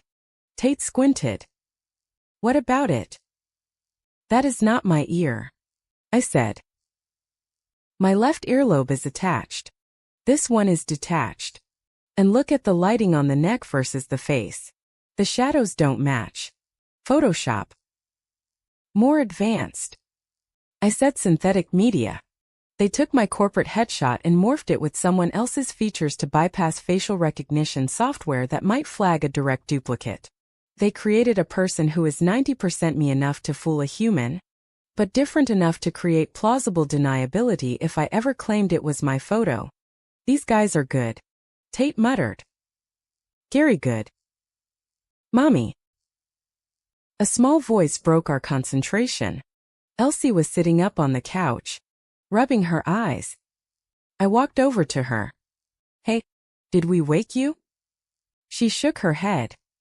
She looked at the screen on the wall at the blown-up image of the black truck I had pulled from a traffic cam database. That is Mr. Caleb's truck, she said matter-of-factly. Yet, I said gently, Elsie. Did Mr. Caleb ever come inside the apartment? The one with the dragged marks? Sometimes she said mostly he stood outside by the window. I felt a chill by the window. He checked. She said he wanted to make sure we were acting right. He said if I looked out and saw him, I had to smile. If I didn't smile, Mommy got in trouble. Did he ever talk to you on the phone? I asked. No, Elsie said. He doesn't like phones. He says phones have ears. He told Mommy never to call anyone. He said if we used the phone, the risk lady would come and eat us. Stepfather. The risk lady. That is you, Elsie said, pointing a small finger at me. He said you were a monster. He said you ate children who didn't follow the rules. My stomach turned. They hadn't just used my name. They had turned me into the boogeyman in this child's life. They had demonized me to ensure that if I ever did show up, Elsie would be terrified. That was why she had been so hesitant at first. That was why the recognition was mixed with fear. I am not a monster, Elsie, I said softly. I am the one who checks the rules to make sure they are fair. She looked at me, studying my face. You don't look like a monster. You look like the picture, but sadder. I stood up. I couldn't be sad. I had to be angry. Anger was useful. Sadness was inefficient. Tate, I said. We need him to admit it. We need Caleb on tape acknowledging that the guardianship is a sham. He won't talk to you, Tate said. He knows you are smart. He knows I'm an analyst. I corrected. He thinks I am a bureaucrat. He thinks I am terrified of losing my job and my reputation.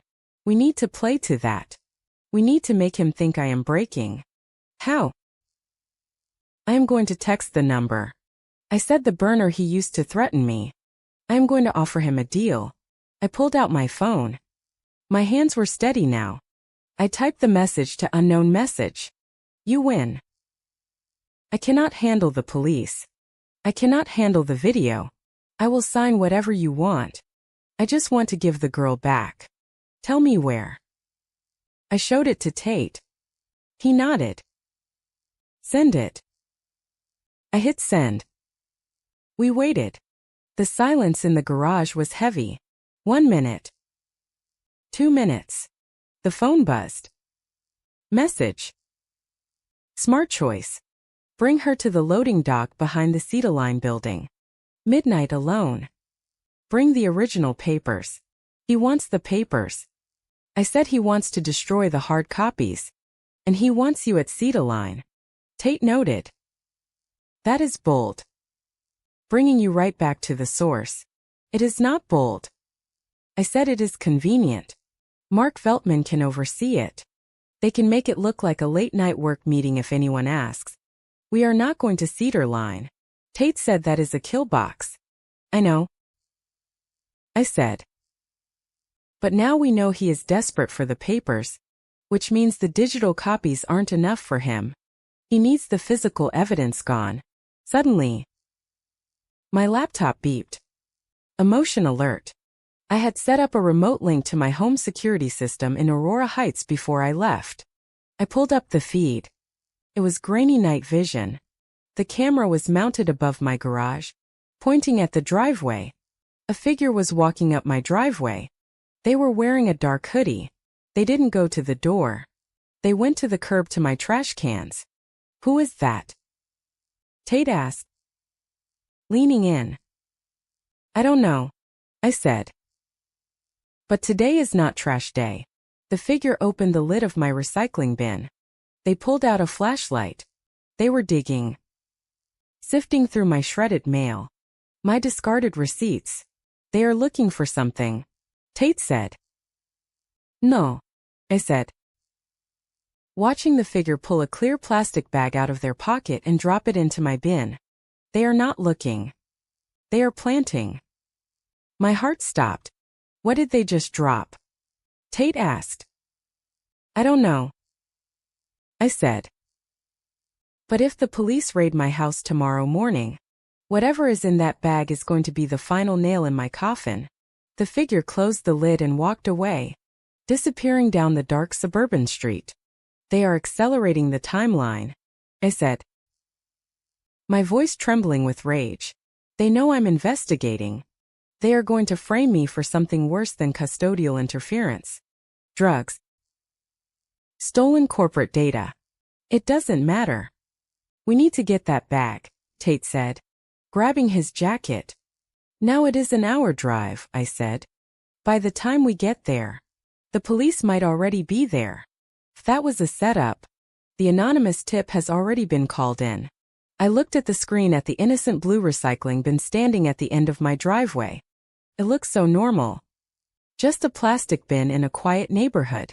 But it was now a weapon. We don't go back, I said. If we go back, we get arrested. If we stay here, we are fugitives. So, what is the play? Violet? Tate asked. We are running out of board space. I looked at Elsie, then at the image of the black truck, then at the IP address linking back to my own office. We stopped playing defense, I said. I am done verifying their data. It is time to corrupt their file. I turned to my laptop. I am going to log into Cetaline, I said. You said they would lock you out, Tate warned. They will, I said. But I wrote the lockout protocols. I know the back door. I am going inside the system. Tate, I am going to find the list. The list of every fake student, every stolen identity, every dollar Mark Veltman has funneled through Oakgate. That is hacking, Tate said. That is a federal crime. I am already a kidnapper and a fraudster according to the state of Arkansas, I said. My fingers hovering over the keys. I might as well add corporate espionage to my resume. I hit enter. The screen went black. Then a green command prompt blinked into existence. I was in. Let's see what you are hiding, Mark. I whispered. The investigation was over. The counterattack had begun. The silence in Tate's garage was not peaceful. It was the pressurized silence of a submarine diving too deep. My laptop screen was the only window I had left into the world I used to control. And that world was rapidly reconfiguring itself to strangle me. My phone rang. It was not a block number this time. It was a local number from Pine Hollow. I looked at Tate. He signaled for me to answer and tapped the record button on his console. This is Violet, I said. Watson. Good evening. The voice was smooth, baritone, and terrifyingly calm. It was not the voice of a man who breaks into houses. It was the voice of a man who sells insurance or perhaps used cars. It was Caleb Strad. Caleb, I said. I kept my voice flat. I assume you are calling about the surrender terms. I am calling to correct a misunderstanding, Caleb said. He sounded almost disappointed. You seem to be under the impression that you have leverage. You do not. You are currently in possession of a minor child. Elsie Watson. You signed a custodial document acknowledging responsibility for her. But you have removed her from her school district without the consent of her father. That is kidnapping. Violet. You are not her father, I said. And I am not her mother. We both know that. The state of Arkansas does not know that. Caleb replied. The paperwork says otherwise. The paperwork which you signed in front of a school administrator says, you are the custodial parent, and I am the father on the birth certificate. If you do not return my daughter to the designated drop-off point by tomorrow morning, I will file a formal Amber Alert. You are a smart woman. You know what happens to women who steal children. The police do not ask about identity fraud first. They shoot the tires out first. He was using the bureaucracy against me. He knew exactly how the system worked. He knew that the paperwork he had forged was now the only reality the law recognized. If I fought it, I was admitting to fraud. If I accepted it, I was a kidnapper. You do not want Elsie, I said. You want the silence. I want my family back, Caleb said. His voice dropping to a whisper that sounded like ice cracking. You walked into a situation that had nothing to do with you. You should have just stayed in Kansas City and paid your bills. Now you are holding property that does not belong to you. Property. He slipped. He didn't say my daughter. He said property. I am not bringing her to you. I said I am bringing her to a federal judge. Caleb laughed. It was a dry, short sound. There is no federal judge. Violet. There is just you, me, and the local sheriff who plays poker with me on Thursdays. Check your email. Mark sends his love. The line went dead. I looked at Tate. He is friends with the sheriff. Small towns. Tate muttered. It happens. But he slipped. He called her property. It is not enough for a warrant, I said. It is just hearsay. My email chimed. A notification from Cedarline Risk Analytics. It was from Mark Veltman. The subject line read, Urgent Compliance Review. Action required. I opened it. It was a Docune link. A formal disciplinary memorandum to Violet Watson, Senior Analyst from Mark Veltman, Director of Risk, Erratic Conduct and Unauthorized Data Access. This memorandum serves as a formal warning regarding your behavior on October 24th. Reports indicate you impersonated a corporate representative to harass a client Cypress Ridge Elementary and utilized company resources for personal disputes. Furthermore, your refusal to return to the office constitutes job abandonment. Please sign below to acknowledge receipt of this warning. Failure to sign will result in immediate termination for cause. I stared at the screen. He is papering the file. What does that mean?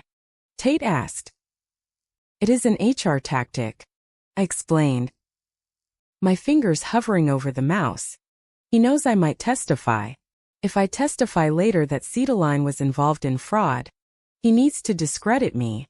If I sign this, I am admitting to erratic behavior and harassment. If I go to court later, his lawyers will pull this out and say, look, she was unstable. We disciplined her months ago. This is just a revenge fantasy from a fired employee. If you don't sign it, then he fires me for insubordination, I said, and I lose my access to the internal network. I lose the ability to track the money. It was a pincer movement. Caleb was squeezing me with criminal law. Mark was squeezing me with employment law. They were dismantling my credibility piece by piece. Don't sign it, Tate said. If you sign it, you give them the narrative. If I don't sign it, the timer starts, I said. I probably have 24 hours before it cuts my credentials. I closed the tab. I didn't sign. We need to follow the money, I said. Before they locked me out, I pulled up the Oakgate financial records I had scraped earlier. I had the ledger, but I hadn't connected the dots on the why. Why go through all this trouble for a few thousand in loans? Look at this, I said, projecting the spreadsheet onto the wall again. Oakgate receives payments from the Pine Hollow School District. Monthly payments labeled consulting fees and student support services. That is normal. Tate said schools outsource things. Not this much, I said. Look at the amount. $12,000 a month, and it scales. It goes up every time a new student is enrolled. I cross-referenced the names. I pulled up a list of students enrolled through Oakgate. There were 23 names. One of them was Elsie Watson. 23 students. I murmured. At $12,000 a year in state funding per head, that is over $250,000. That is not exactly cartel money, Tate said. It seems like a lot of work for a few $100,000. It is not just the state funding, I said, digging deeper into the Seedaline vendor list. Look at the other incoming transfers to Oakgate. They are coming from a company called Apex Data Solutions. Who is Apex? Apex is a client of Seedaline. I said they buy demographic data. They pay for market research. But look at the dates. Apex pays Oakgate exactly one day after Oakgate enrolls a new batch of students. I realized the scope of it. It is a double dip, I said, feeling sick. They are not just stealing tax money from the school district. They are using the fake students to puff up the school's demographic data, making the district look like it has higher diversity or higher need, which triggers federal grants. And then they are selling the data of these parents, people like me, to third-party marketing firms as active high-spending families. They are farming you, Tate said. They are creating fake families to harvest government grants and sell the data. And Elsie is just a placeholder, I whispered. A biological necessity to make the paperwork valid. If there is no kid in the seat, the funding stops. I looked over at the couch. Lena was awake. She was staring at the ceiling, looking hollow. Lena, I said, when you signed the papers, did you ever meet the principal? Lena turned her head slowly. Mrs. Pierce, yes. She was the one who gave me the pen. I walked over to the couch. Tell me exactly what happened. Caleb took me to the office, Lena said, her voice trembling. It was after hours, just like when you went. Mrs. Pierce was there. She had the stack of papers. She didn't ask for my ID. She didn't ask for Elsie's birth certificate. She just pointed to the lines and said, sign here, here, and here. We will fill in the dates later. She knew. I said she wasn't duped. She was part of it. She was mad at Caleb once, Lena recalled. I heard them arguing in the parking lot, she said. The head count is low. I need 3 more by the census date or we lose the Title I status. Caleb told her not to worry, that he had fresh profiles coming from the city. Fresh profiles. I repeated. That is me. That is my data. And then Lena hesitated. When I got sick, when I stopped answering the phone, Caleb got scary. But Mrs. Pierce was worse. She called me and said, if that kid is not in school on Monday for the attendance count, I am calling the cops on you. That is why they called you, Violet. It wasn't about saving Elsie. It was about the head count. If Elsie wasn't physically present and signed out by a guardian, they couldn't bill the state for her attendance that week. The pieces clicked into place with a terrifying finality. Sandra Pierce wasn't a lazy bureaucrat pushing responsibility. She was the architect of the local leg of the scheme. She needed the bodies to keep her school's funding inflated. Caleb provided the fake families using Mark Veltman's stolen data. Oakgate laundered the money, and when Lena collapsed, the chain broke. They needed a body to sign for the kid, so the paper trail remained unbroken. They called me the real Violet Watson, assuming I would be confused, sign the paper to help, and then they could threaten me into silence later. They just didn't expect me to steal the child. We have to go to the FBI, Tate said. With what? I asked. The testimony of a fugitive junkie and some spreadsheets I illegally hacked. Mark will bury me. He will say I manipulated the data. He will say Lena is crazy. I checked my phone again.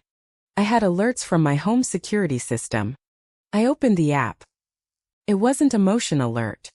It was a community alert from the Aurora Heights Neighborhood Watch app. Someone had posted a screenshot of the kidnapping video. Neighbor alert: police were at 4 and 2 Maplewood this morning. The homeowner, Violet Watson, is wanted for questioning regarding a child abduction ring. Keep your doors locked. I scrolled through the comments. These were people I waved to. People I shared a fence with. Mrs. Gable next door. I always knew something was off. She never put up Christmas lights. Across the street, I saw a strange truck there last night. Probably a drug drop. Anonymous. Someone said she buys identities. Check your credit reports. People I felt a wave of nausea.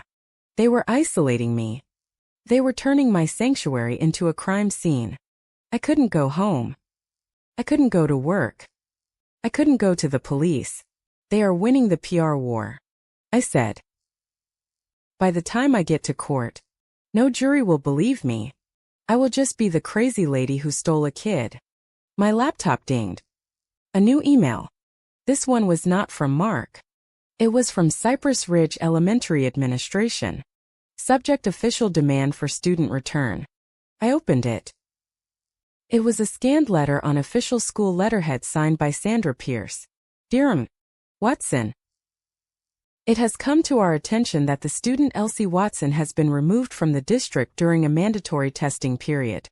As the legal guardian of record, you are required to present the student for the state standardized assessment tomorrow, October 25th, at 8 o'clock in the morning. Failure to present the student will result in an immediate referral to Child Protective Services for educational neglect and truancy. This is a non-negotiable state mandate. We are willing to overlook the irregularities of the pickup if the student is returned to her educational environment immediately. It is a trap, Tate said, reading over my shoulder. They want you to bring her back to the school. It is a brilliant trap, I said, admiring the cruelty of it. If I don't bring her, they call CPS for truancy. CPS takes Elsie. Once Elsie is in the system, Caleb, who has the fake birth certificate, claims her as the father. I lose her. But if I do bring her, if you bring her, Tate finished, Caleb will be waiting in the parking lot, and once she is inside those doors, you never see her again. They are using the school as a fortress, I said. They know I cannot storm an elementary school. It is the perfect defensive position. I looked at Elsie. She was drawing on the back of an old envelope. She was drawing a blue house. Violet Tate said. What are you thinking? I am thinking that they are right. I said I need to bring her back to school. Are you insane? No, I said, turning to him with a look that I usually reserved for when I found $1 million error in a client's ledger. I am going to bring her back. But I am not going to do it alone. And I am not going to do it quietly. I pointed to the calendar on the wall. Tomorrow is the state standardized assessment, I said. Do you know who oversees those tests? No. State auditors, I said. Independent monitors from the Department of Education. They have to be physically present in the building to ensure no cheating occurs. I smiled, but there was no humor in it. Sandra Pierce wants a student body, I said. I am going to give her a spectacle. We are going back to Pine Hollow, Tate. But we are going to make sure that when we walk through those doors, the whole world is watching. How? Tate asked. I have one card left to play, I said, reaching for my phone. Caleb threatened me with the law. Mark threatened me with HR. Sandra threatened me with truancy. But they forgot one thing. What? I am a risk analyst, I said. And I know exactly what scares an insurance company more than a lawsuit. What scares them? A liability event. I said. I am going to trigger a liability event so big that Citiline will have to send a team to investigate just to save their own stock price. I started typing a new email. This one wasn't to Mark. It was to the chief legal officer of Citiline's biggest competitor. Subject: whistleblower disclosures regarding systematic fraud at Citiline Risk Analytics. Pack the car. I told Tate. We are going to school. We were not going to sleep. The garage was cold, but the heat radiating from my laptop felt like a physical weight. I had pulled the enrollment logs for Cypress Ridge Elementary going back 5 years. It was a tedious, idling task, the kind I usually assign to junior associates.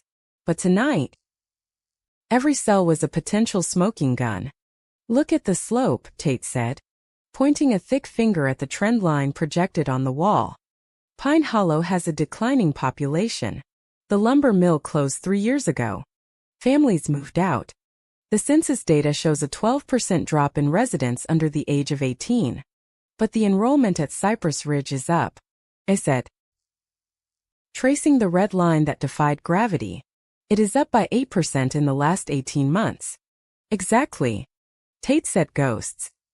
They are filling the empty desks with ghosts to keep the state funding flowing. I isolated the new enrollments. There were 23 of them in the last fiscal year. 23 students who had transferred in from out of state. All with perfect paperwork. All placed in the independent study or remote monitoring programs that required minimal physical attendance. I am going to cross-reference the parents, I said. I started running the names of the guardians listed for these 23 children. Elsie Watson. Mother Violet Watson. Tyler Davis. Mother Sarah Davis. Emily Chong. Father Robert Chong. I stopped. My breath hitched in my throat. I know him. I whispered. Who? Tate asked. Robert Chong. I said. He works in compliance at Citiline. He sits 3 desks down from me. He is single. He plays World of Warcraft on weekends. He does not have a daughter named Emily. I typed frantically. I pulled up the Citiline employee directory on the cached version I had saved. Sarah Davis. I read. Marketing Kansas City branch. James Miller. I read the next one. It support Kansas City branch. I sat back, the chair groaning under the sudden shift of weight. It is not just me, I said, feeling the horror wash over me. It is a farm. Mark Veltman is harvesting the identities of his own employees, specifically the ones who are single, childless, and financially stable. And he is selling them to the school district as parents. He picked the perfect victims, Tate said, his voice grim. People with good credit who wouldn't notice a few soft inquiries. People who aren't checking school board minutes in Arkansas. And look at the contact emails, I said, highlighting a column.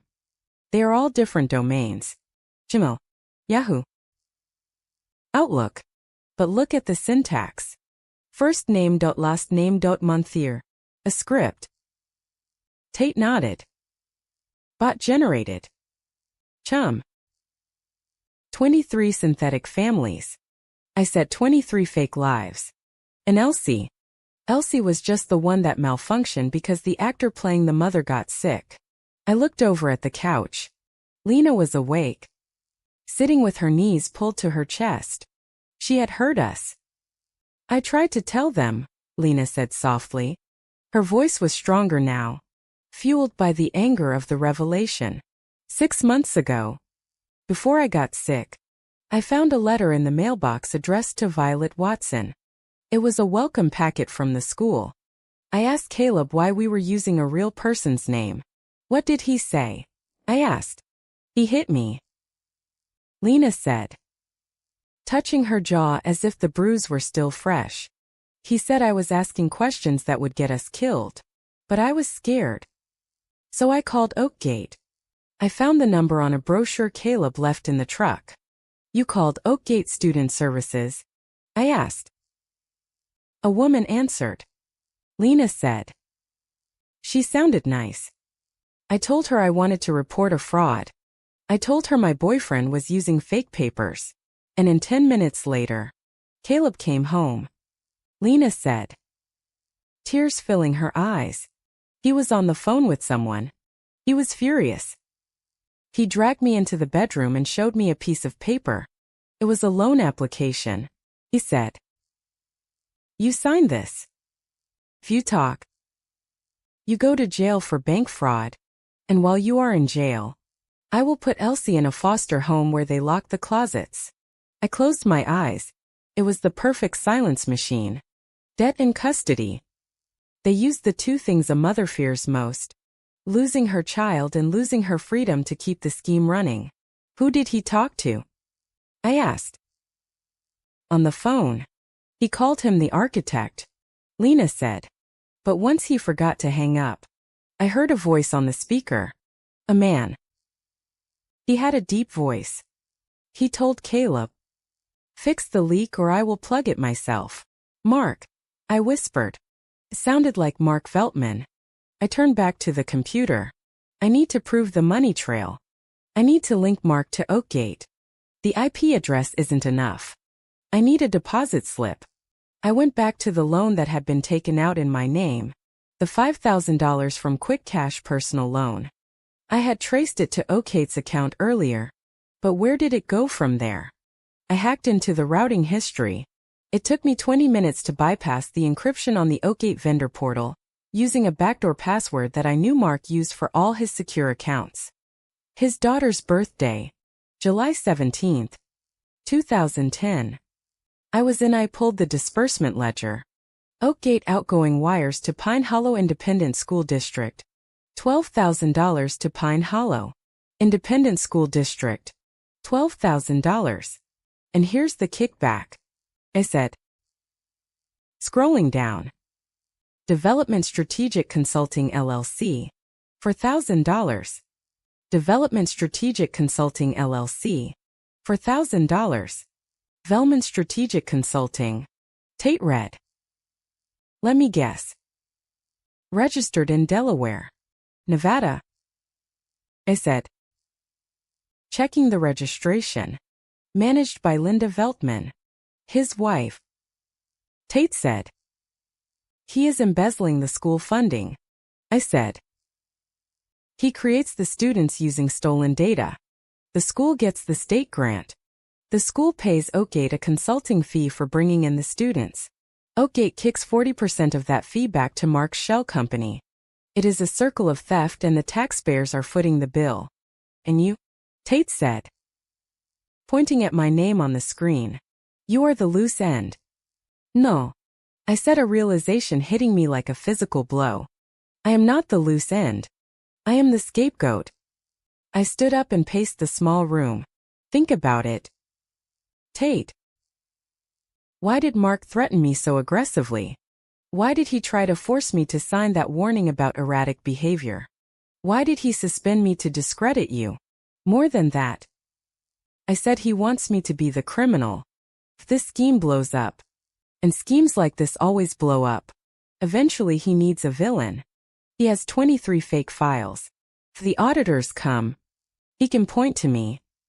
He can say, look at Violet Watson. She was a rogue employee. She stole data. She created a fake child to defraud the school. We fired her as soon as we found out. He is framing you for the whole operation. Tate said. That is why he needs the police to arrest me. I said. If I am arrested for kidnapping and identity theft, my credibility is zero. Anything I say about Mark Veltman will look like a desperate lie from a woman trying to cut a deal. I looked at the clock. It was 4 a.m. We have to nuke the site. I said. We cannot go to the Pine Hollow police. Caleb plays poker with the sheriff. We cannot go to the FBI field office in Kansas City yet. Mark has contacts there from the Corporate Security Board. State prosecutor. Tate said. Arkansas Attorney General's office. The Public Integrity Unit. They hate school fraud. It makes them look good in election years. Do you have a contact? I know a guy. Tate said he is a bulldog. If we give him this package, the IP logs, the wire transfers to Mark's wife, the notarized forgeries, he will send a SWAT team, not a patrol car. Do it. I said. I will compile the dossier.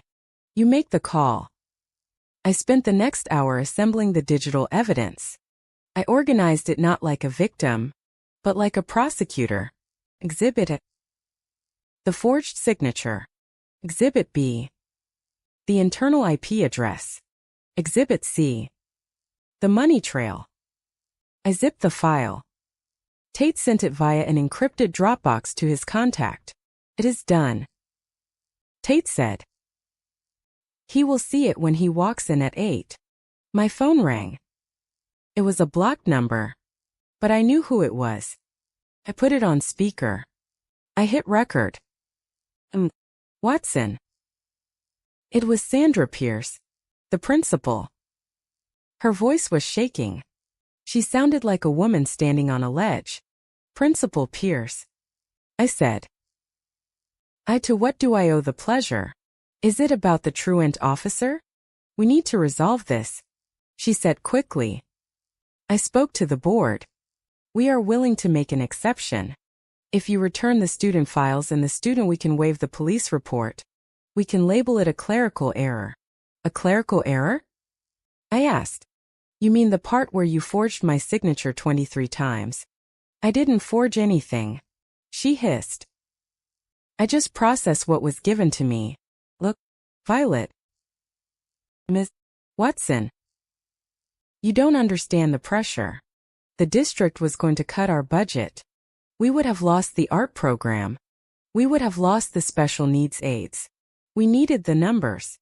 So, you stole my life to pay for art supplies. I asked coldly. It wasn't supposed to hurt anyone, she pleaded. It was just paper. Please, if you release those documents you took photo of, I lose my pension. I go to jail. You should have thought about that before you threatened to have me arrested for abandonment, I said. Wait, she cried. I can help you. I can testify that Caleb brought the files. I can give you the dates. I don't need your help. Sandra. I said. I have the receipts. I hung up. She is cracking, Tate said.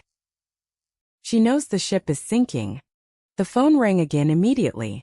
She is persistent. I muttered. I answered. Sandra. I said. It is not Sandra. The voice was low. Caleb. You have been busy. Violet, Caleb said, sending emails to legal departments, checking bank routing numbers. You are making a lot of noise for a woman who is wanted for kidnapping. I'm just doing my job. Caleb. I said, risk assessment. Here is your assessment. Caleb said. I am done playing with paperwork. I am done with Mark's little games. I want the girl and I want the original file you took from the office. I told you. I said I am not giving her to you. You are. He said. Guys, if you don't, I am going to pay a visit to the Driftwood Motel. I know you moved Lena, but I know where she is. Pine Hollow is my town. Violet, there are only so many places to hide a sick junkie. He didn't know we had Lena. He was bluffing. But he was dangerous. What do you want? Asked, finding defeat. Meet me, he said. The Superstore parking lot off Highway 65. The back row near the loading docks. 8 in the morning. Bring the girl. Bring the file. And I will give you a signed affidavit stating that I gave you permission to take her. It clears you of the kidnapping charge. You walk away. You go back to your nice, boring life in Kansas City. And Elsie stays with her father, he said. I looked at Elsie, who was sleeping peacefully now, unaware that she was being traded like a commodity. I need to see the affidavit first. I said. You will see it when you get there. Caleb said 8 o'clock. If I see a cop car, I drive away. And the next time you see Elsie, it will be on a milk carton. Click. I looked at Tate. He wants to meet, I said. 8 a.m. Superstore parking lot. It is a setup. Tate said he is not going to give you an affidavit. He is going to take the girl and probably put you in the hospital or worse. I know, I said. But he is panicked. He is reacting to the pressure. He is breaking protocol. Mark would never authorize a face-to-face meet in broad daylight. Caleb is going rogue. So what do? We go, I said. Violet, Tate warned. We go, I repeated. But we don't go alone. And we don't go to negotiate. I pulled out a business card I had kept in my wallet for 3 years. It belonged to a forensic accountant I had worked with on a massive embezzlement case. A man who carried a badge and had the power to freeze assets with a phone call. We are taking the financial investigator, I said. And we are taking you. Caleb expects a scared mother. He is going to get a federal audit team. And Elsie? Tate asked. You cannot bring her to a take-own. I have to, I said, my voice shaking slightly. He needs to see her to get out of the truck. If he doesn't see her, he doesn't engage. But she stays in the car with the doors locked and you standing in front of her. This is dangerous, Tate said. My whole life is dangerous now, I said. I am tired of being the victim, Tate. I am ready to be the consequence. I stood up and walked to the window. The sun was starting to rise, painting the sky a bruised purple. Let's go to the supermarket, I said. I need to return some damaged goods. I looked at Elsie through the rearview mirror of Tate's car. She was humming a quiet, tuneless melody. Clutching her worn rabbit. We were 10 minutes away from the meeting point, and the morning sun was cutting through the windshield with a harsh, revealing light. Stop the car, I said. Tate glanced at me. We are on a schedule. Violet. 8 o'clock. Stop the car, I repeated, my voice hard. Tate pulled over onto the gravel shoulder of the highway. The 18-wheelers roared past us, shaking the chassis. I turned around to face Elsie. She looked back at me. Trusting and small. Too small. Cannot do it. I said to Tate. I cannot use her as bait. I am a risk analyst.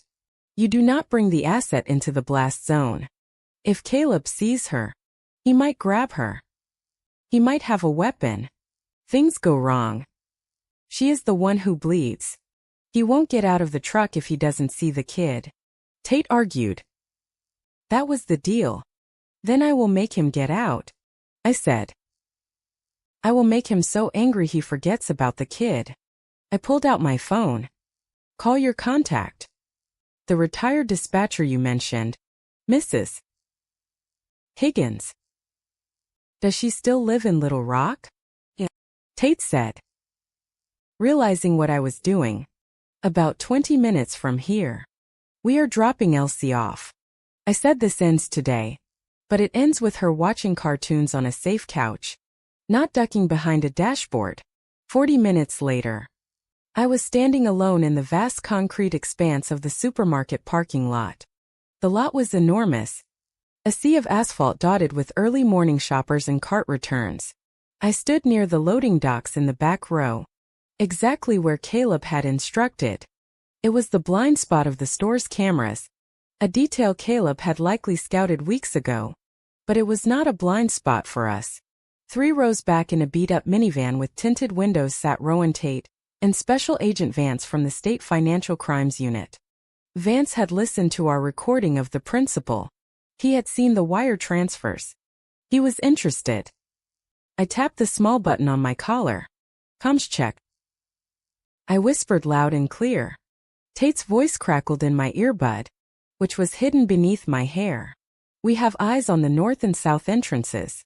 Remember? Get him to talk. We need him to articulate the intent to defraud. We need the link to Cedar Line. I know the script, I said. My heart was hammering against my ribs, a frantic rhythm that defied my calm posture. I was holding a thick manila envelope. It contained copies of the school files, not the originals, but high-quality color copies I had printed at Tate's office. It was the cheese in the mousetrap. At exactly 8 o'clock, a black Dodge Ram rolled into the lot. It moved slowly, prowling like a shark in shallow water. I recognized the dent in the front bumper immediately. It was the truck that had followed me from the school. The truck that had sat outside my apartment. It pulled up 10 feet away from me. The engine idled with a low, aggressive rumble. The window rolled down. Caleb Straude sat behind the wheel. He looked different than I expected. He wasn't wearing the flannel shirt from the photo or the hoodie from the night surveillance. He was wearing a crisp polo shirt and sunglasses. He looked like a soccer dad. He looked like a man who had nothing to hide. Where is she? He asked. Good morning to you. Too, Caleb, I said, stepping forward. I held up the envelope. I brought the file. I didn't ask about the file, Caleb said. I asked about the girl. The deal was the file and the girl. She is safe, I said. She is in the car. I gestured vaguely to my sedan, which was parked 2 spaces over. The windows were dark. I had bundled a pile of blankets in the back seat to create a silhouette. Get her out, Caleb ordered. Not yet, I said. I need the affidavit first. I need to know I am not going to jail for kidnapping. Caleb sighed, an exaggerated sound of impatience. He opened the truck door and stepped out. He was tall, looming over me. He held a piece of paper in his hand. You are making this difficult, Violet, he said, walking toward me. I am trying to help you. I am trying to clean up a mess you shouldn't be involved in. I didn't involve myself, I said, keeping my distance. You involved me when you stole my social security number. You involved me when you forged my signature. Signature? Caleb scoffed. It is just ink on paper. It is a victimless crime. The school gets their funding. Oakgate gets their fee. You get well. You get a headache, I suppose. But nobody dies unless you keep pushing. Who taught you? I asked. Who taught you how to bypass the credit freeze?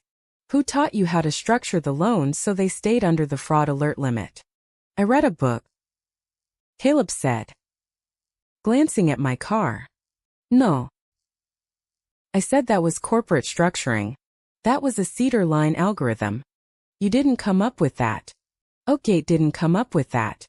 Someone on the inside gave you the playbook. Caleb stopped. He took off his sunglasses. His eyes were cold, flat. Does it matter? He asked. You are out of your depth, lady. You think because you check spreadsheets, you know how the world works. The world runs on favors. It runs on numbers. And we needed the numbers. I pressed. You and Sandra Pierce. Sandra is a nervous wreck. Caleb spat. She is small time. She just wants her budget. This is bigger than a school budget. It is about the data. I said Mark Veltman isn't just funding a school. He's building profiles. He is selling the synthetic identities to Apex Data. Isn't he? Caleb smiled. It was a chilling expression. You are smarter than Lena. Lena just wanted the rent money. You want to solve the puzzle. Does Mark know you are here? I asked. Does he know you are meeting me in a parking lot? Mark is a partner, Caleb said, stepping closer. Partners trust each other to handle the ground game. Oakgate handles the logistics. I handle the assets. And you, Violet, are currently holding an asset that belongs to the partnership. I am not giving her back to a shell company, I said. She is not a shell company, Caleb shouted, losing his cool for the first time. She is a line item.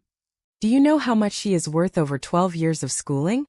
Do you know the multipliers for a single-parent household in this district? She is a H100 Red Grand. Easy. And you are stealing from us. Got it. Tate's voice whispered in my ear. Intent to traffic. Conspiracy to defraud. We have him. But I wasn't done. I needed the final link. So Mark Veltman takes a cut. I said. And you take a cut and the school gets the leftovers. Mark built the road. Caleb said, puffing out his chest. I just drive the truck. Now give me the kid or I break your arm and take her myself. Before I could answer, another car screeched into the row. It was a silver sedan. It pulled up aggressively next to Caleb's truck, nearly clipping his open door. The driver's door flew open. Sandra Pierce scrambled out. She was wearing her school blazer, but her hair was disheveled, her eyes wild. You idiot! She screamed at Caleb. I told you not to meet her. Shut up. Sandra. Caleb snapped. I am handling it. You are not handling anything. Sandra yelled. The auditors are at the school. They are doing a surprise head count. They are asking for the files on the 23 remote students. They are asking for Elsie Watson. My heart leaped. The email I had sent to the State Department of Education had worked faster than I anticipated. Or maybe Tate's contact had pulled a string. They are at the school. Caleb's face went pale. They are seizing the hard drives. Caleb. Sandra was hysterical. They know someone sent them the internal emails. They know about the kickbacks to Oakgate. She turned to me. Her eyes filled with hate. You did this. You ruined everything. I just balanced the ledger. Sandra. I said.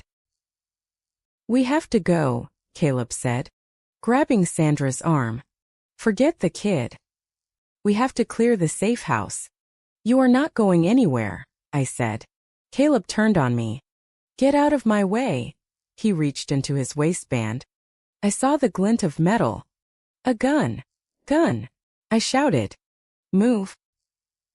Move. Move. Tate roared in my ear.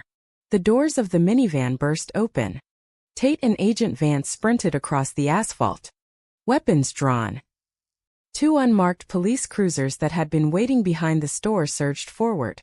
Sirens wailing. Boxing in the truck and the sedan. Police dropped the weapon. Tate screamed. Caleb froze. He looked at Tate. Then at the police cars. Then at me. The arrogance evaporated. He looked like exactly what he was, a bully who had finally picked a fight with someone who could hit back. He slowly raised his hands. The gun clattered to the pavement. Sandra Pierce sank to her knees, sobbing. I was forced. He made me do it.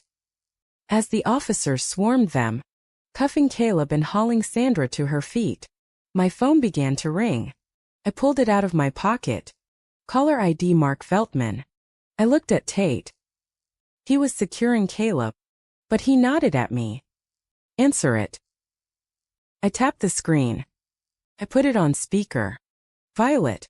Mark's voice was breathless. He sounded like he was running. Violet, listen to me. Do not do anything stupid. It is a little late for that. Mark, I said.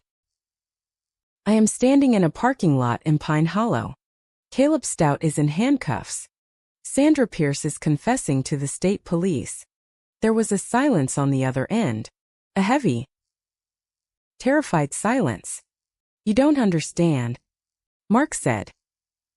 It wasn't stealing. It was creative accounting. We were helping the school. You were laundering money through Oakgate, I said. And you were selling my data. I know about Apex. Mark. I know about the synthetic profiles. Violet. We can fix this. Mark pleaded. I can make you a partner. I can wipe the disciplinary file. Just tell them it was a misunderstanding. Tell them Caleb went rogue. How do you know I am here? Mark? I asked. How did you know to call me right this second? He hesitated. Because you are tracking me, I said. You have a GPS logger on my phone the same way you tracked Lena. You are watching the dot on your screen right now, aren't you? I was trying to protect the company assets, Mark said. I am the asset, I said. And I am liquidating. Violet, please. Agent Vance is listening. Mark, I said. And so is the recording device on my collar. You just admitted to monitoring an employee and coordinating with a known felon. I heard a sound in the background on Mark's end, a siren, then the sound of a door being kicked in. FBI? Step away from the computer. The line went dead. I lowered the phone. My hand was shaking, but not from fear. From the adrenaline crash. Tate walked over to me. He holstered his weapon. We got him, Tate said. Vance has the confession on tape. Caleb admitted the partnership. Mark implicated himself on the call, and with Sandra flipping, the whole Oakgate structure collapses. And Elsie? I asked. Caleb signed the surrender, Tate asked, looking at the papers scattered on the ground where Caleb had dropped them. No, I said.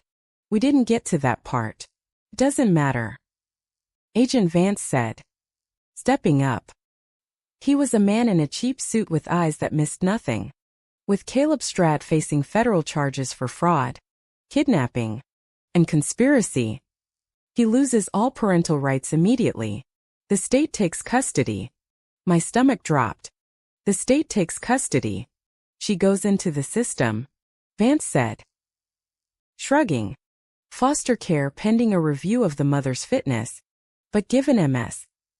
Heart's condition and involvement, it is likely Elsie will be a ward of the state. I looked at the black truck. I looked at the police cars. I had one. I had destroyed the ring. I had cleared my name. I had taken down the boss who tried to frame me. But if Elsie went into the system, if she went to a stranger's house, then I had failed the only part of this that really mattered. No, I said. Vance looked at me. Excuse me. She is not going into the system, I said. I have a notarized document, fraudulent or not, that says I am her guardian, and until a judge invalidates it, I am the guardian of record. Watson, Vance warned. That is a legal gray area you do not want to step in. You just proved the document is fake. I proved the signature was forced, I said. My mind racing, spinning the logic as fast as I could. But the intent of the biological mother was to place the child with me. Lena Hart will testify to that. She wanted me to have her. She trusted me. Violet Tate said softly, be careful. You are clearing your name. Don't muddy it up again. I am not muddying it. I said I am taking responsibility. I am the risk analyst. Remember, I control the variables. I looked at Vance. I am taking her home, I said. You know where I live. You have my GPS logs. If you want to come get her, bring a court order. But I am not letting a 5-year-old girl sit in a police station while you file paperwork. Vance studied me for a long moment. He saw the set of my jaw. He saw the way I was gripping the phone. Don't leave the state, Vance said. And have her available for a welfare check at 9 a.m. tomorrow. Done, I said. I turned and walked back to my car. I got in. My hands were trembling as I put the key in the ignition. I drove out of the parking lot, past the police lights, past the handcuffed figures of Caleb and Sandra. I drove toward the highway, toward the safe house where Mrs. Higgins was baking cookies with a little girl who thought I was a hero. Tate's voice echoed in my head. Winning is clearing your name. He was wrong. Winning wasn't about the name on the file. Winning was about making sure the girl in the file didn't disappear. I merged onto the highway. The sun was fully up now. The rain had stopped. I was going to pick up my daughter. The courtroom in Pine Hollow was not the grand mahogany pan-led theater I had seen in movies. It was a municipal box with beige walls, fluorescent lighting that buzzed like a trapped fly, and the smell of stale coffee and industrial cleaner. But the tension in the air was heavy enough to crush a man. I sat at the defendant's table. My hands were folded on the scarred wood surface. To my left was a court-appointed attorney who looked like he had graduated law school 3 weeks ago. To my right, the empty chair where a parent usually sat. Crossed the aisle, Caleb Straude sat with a slick, expensive lawyer from Little Rock. Sandra Pierce sat beside them, looking shrunken in a gray suit that seemed 2 sizes too big for her now. This was an emergency hearing. The docket listed 2 simultaneous matters: the state of Arkansas versus Violet Watson for custodial interference, and in Real C. Watson a dependency hearing to determine the safety of the child. Judge Harlan Graves entered. He was an older man with a face like a topographic map of the Ozarks, rugged, lined, and unamused. "We are here to untangle a mess," Judge Graves rumbled, looking over his spectacles. "I have a school principal claiming abduction.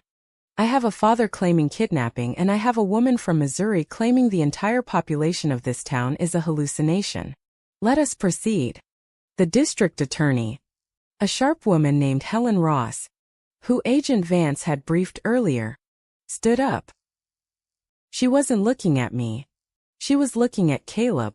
"Your Honor," Ross began, "the state is prepared to argue that the defendant, Violet Watson, is not a kidnapper. She is a whistleblower, and the real crime scene is not the parking lot where she took the child. It is the server room of the Cedarline Risk Analytics Corporation and the Registrar's office of Cypress Ridge Elementary." Caleb's lawyer, a man named Mr. Sterling, shot up. "Objection. This is a custody hearing. Your Honor, the defendant admitted to taking the child. She signed a confession. We have the document." "Overruled," Graves said. "I want to hear about the server room." Ross nodded and signaled to the bailiff. "The state calls Violet Watson." I walked to the witness stand. I could feel Caleb's eyes boring into the side of my head. I swore to tell the truth. Watson," Ross said. "On the night of October 24th, did you sign a document claiming custody of Elsie Watson?" "I did," I said clearly. "And did you subsequently remove the child from the school premises against the wishes of the administration?" "I did." "Why?" "Because it was a hostage situation," I said. The courtroom murmured. I kept my voice steady, the same tone I used when presenting a risk audit to a board of directors. "I did not sign that paper because I believed I was the mother. I signed it because I knew that if I didn't, the principal would hand the child over to the police as abandoned property. And once she was in the system, the man sitting at that table who possessed a fraudulent birth certificate would have claimed her. I signed to buy time. I signed to secure the asset." "The asset?" Judge Graves asked. "The child." "Your Honor," I said. "In the scheme orchestrated by Caleb Straude and Mark Veltman, Elsie was not a person. She was a revenue stream. She was an asset valued at $12,000 a year in state funding." Mr. Sterling laughed. "This is a conspiracy theory. Your Honor, my client is a concerned father." "Then let us look at the father's paperwork," Ross said. She turned to the evidence table. "The state submits Exhibit A, the enrollment packet for Elsie Watson." She placed the familiar file on the overhead projector. "M. Watson," Ross asked me, "is that your signature on the bottom line?" I looked at the screen. The looping V. The sharp W. "It is a simulation of my signature," I said. "But it is not my writing. How can you be sure?" Sterling challenged. "It looks identical." I called Dear Aries Thorne. Ross said. I stepped down. And Dr. Thorne took the stand. He was a forensic document examiner with thick glasses and a demeanor that made me look spontaneous. I have analyzed the exemplar signatures provided by Ms.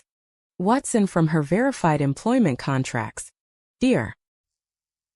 Thorne said, pointing to a laser-enlarged image on the screen. And I have compared them to the signature on the school enrollment form and the notarized custody agreement. And your conclusion? Ross asked. They are visually similar, Thorne said. However, handwriting is not just about shape. It is about pressure and velocity. When a person signs their own name, they do so with ballistic movement fast. Fluid strokes that taper off at the ends. The pen moves faster than the brain. He clicked a button. The screen zoomed in on the ink microscopic level. Look at the school document, Thorne said. See these microscopic tremors in the ink line? See the heavy pooling of ink at the start and stop of each curve. This was not written fast. It was drawn. The writer was moving slowly, mimicking a shape. It is a hesitation tremor. This is a forgery. Your Honor. Practice one. But a forgery nonetheless. Caleb shifted in his seat. He whispered something angry to his lawyer. Furthermore, Thorne added, the notarization stamp belongs to a J. Miller. Mr. Miller has already provided a sworn affidavit to the state police that he stamped this document in bulk, along with 22 others in exchange for cash payments from a man driving a black Dodge Ram. Sterling stood up. Your Honor. Even if the paperwork is irregular, my client is the biological father. He has rights. We are getting to that, Ross said. The state submits Exhibit B. The audio recording obtained by private investigator Rowan Tate. The bailiff pressed play on a laptop connected to the courtroom speakers. The sound of wind filled the room. Then my voice. Who taught you? Who taught you how to bypass the credit freeze? Then Caleb's voice. Clear and arrogant. Mark is a partner. Partners trust each other to handle the ground game. Oakgate handles the logistics. I handled the assets. She is 100 grand. Easy. The silence in the courtroom was absolute. Caleb's face went from red to a ghostly white. He slumped in his chair. Intent to defraud. Ross said. Intent to traffic a minor for financial gain. Conspiracy to commit identity theft. This recording was obtained without a warrant. Sterling shouted. It was obtained in a public place where there is no expectation of privacy. Ross countered. And it is corroborated by financial records. She held up a thick stack of spreadsheets, the ones I had pulled from the Oakgate server. These records show monthly transfers from the Pine Hollow School District to Oakgate Student Services, Ross explained, and subsequent kickbacks to Veltman Strategic Consulting. We have traced over $250,000 in stolen taxpayer funds. Judge Graves looked at Sandra Pierce. Pierce, you are the administrator of record. Did you authorize these payments? Sandra stood up. Her legs were shaking so badly she had to grip the table. She looked at Caleb, then at the judge. As she choked on the word. Ms. Pierce, the judge said gently but firmly. This is the moment where you decide if you are a conspirator or a witness. Choose carefully. Sandra burst into tears. He said the school would close. She wailed, pointing a trembling finger at Caleb. He said we didn't have the numbers. He said if we didn't get the enrollment up, the state would consolidate us with the district in Little Rock. I just wanted to save the school. I didn't know he was stealing people's lives. You knew enough to forge the attendance records, Ross said. You knew enough to threaten Ms. Watson. I was scared. Sandra sobbed. Mark Veltman. He called me. He said he would ruin me. He said he knew where my mother lived. Mark Veltman. Ross said, turning to the gallery. Speaking of whom? The doors at the back of the courtroom opened. 2 federal agents walked in. Between them in handcuffs was Mark Veltman. He was not wearing his $5,000 suit. He was wearing a rumpled dress shirt, and he looked like a man who had not slept in days. "Your Honor," Agent Vance said, stepping forward. "We have executed a search warrant at Cedarline Risk Analytics this morning. We recovered deleted drives that matched the IP logs found by Ms. Watson. We also found a dedicated server running the bot script used to generate the fake parent emails. Mark Veltman has been charged with federal wire fraud, aggravated identity theft, and obstruction of justice." Mark looked at me as he was led to the holding area. His eyes were full of hate, but also something else. Respect. He knew I had beaten him at his own game. "The state rests," Ross said. Judge Graves took off his glasses. He rubbed the bridge of his nose. "In 30 years on the bench," he said, "I have seen greed. I have seen stupidity. But I have rarely seen such a sophisticated engine of cruelty built on the backs of children." He looked at me. "Violet Watson," he said, "the charges of custodial interference against you are dismissed with prejudice. You acted to protect a minor from an active criminal enterprise. You are free to go." He turned to Caleb. "Caleb Strad, you are remanded to custody without bail pending trial. I suggest you start writing down everything you know because you are looking at 20 years and the child." Ross asked Elsie Watson. The courtroom went quiet. This was the part one dreaded. "The biological mother Lena Hart is currently in the hospital. Ross said she has cooperated fully. However, given her history and her role in the fraud, the state recommends." "Your Honor." I stood up. "May I speak?" "Go ahead." Watson. Lena Hart was a victim, too. I said she was coerced. She was battered. She was trapped in a financial prison built by the men sitting at that table. If you put Elsie in foster care, you are punishing the child for the crimes of the father. You are completing the trauma. What do you suggest?" Graves asked. "I have filed a petition," I said, handing a document to the bailiff. "It is a kinship care agreement. I am not asking for custody. I am asking for guardianship sponsorship. I have arranged for a secure apartment for Lena and Elsie in Kansas City near my home. I have arranged for Lena to enter a rehabilitation and job training program. I will cover the costs. I will provide the oversight." "Why?" Graves asked. "Why would you do this for a woman who stole your name?" "Because she didn't steal it. I said she borrowed it to survive and now I am taking it back. But I am not taking the mother away from the daughter.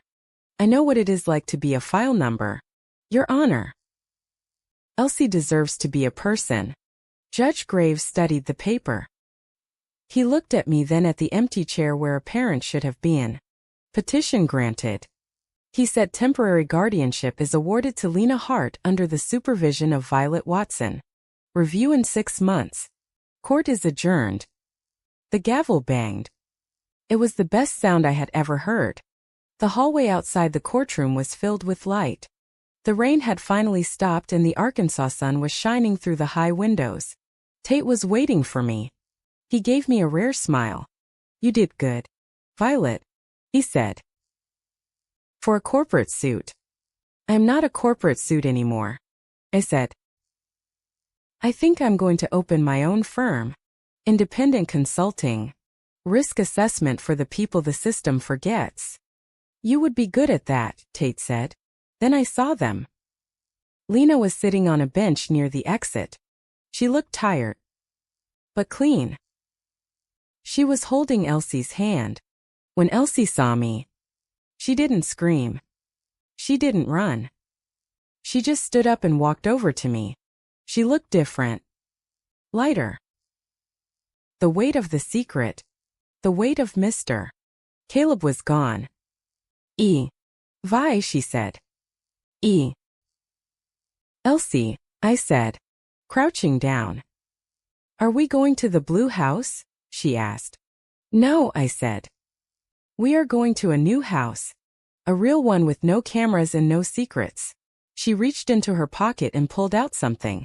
It was a crumpled piece of paper. A drawing. It showed 3 stick figures. One was small. One was a woman with long hair. And one was a woman with short, sharp hair holding a shield. This is you, she said, pointing to the shield woman. You fought the dragons. I fought the spreadsheets. I corrected gently. But sometimes they are the same thing. She leaned forward and wrapped her small arms around my neck. Thank you. I hugged her back, and for the first time in my life, the chaos of a child didn't feel like a disruption. Felt like an anchor.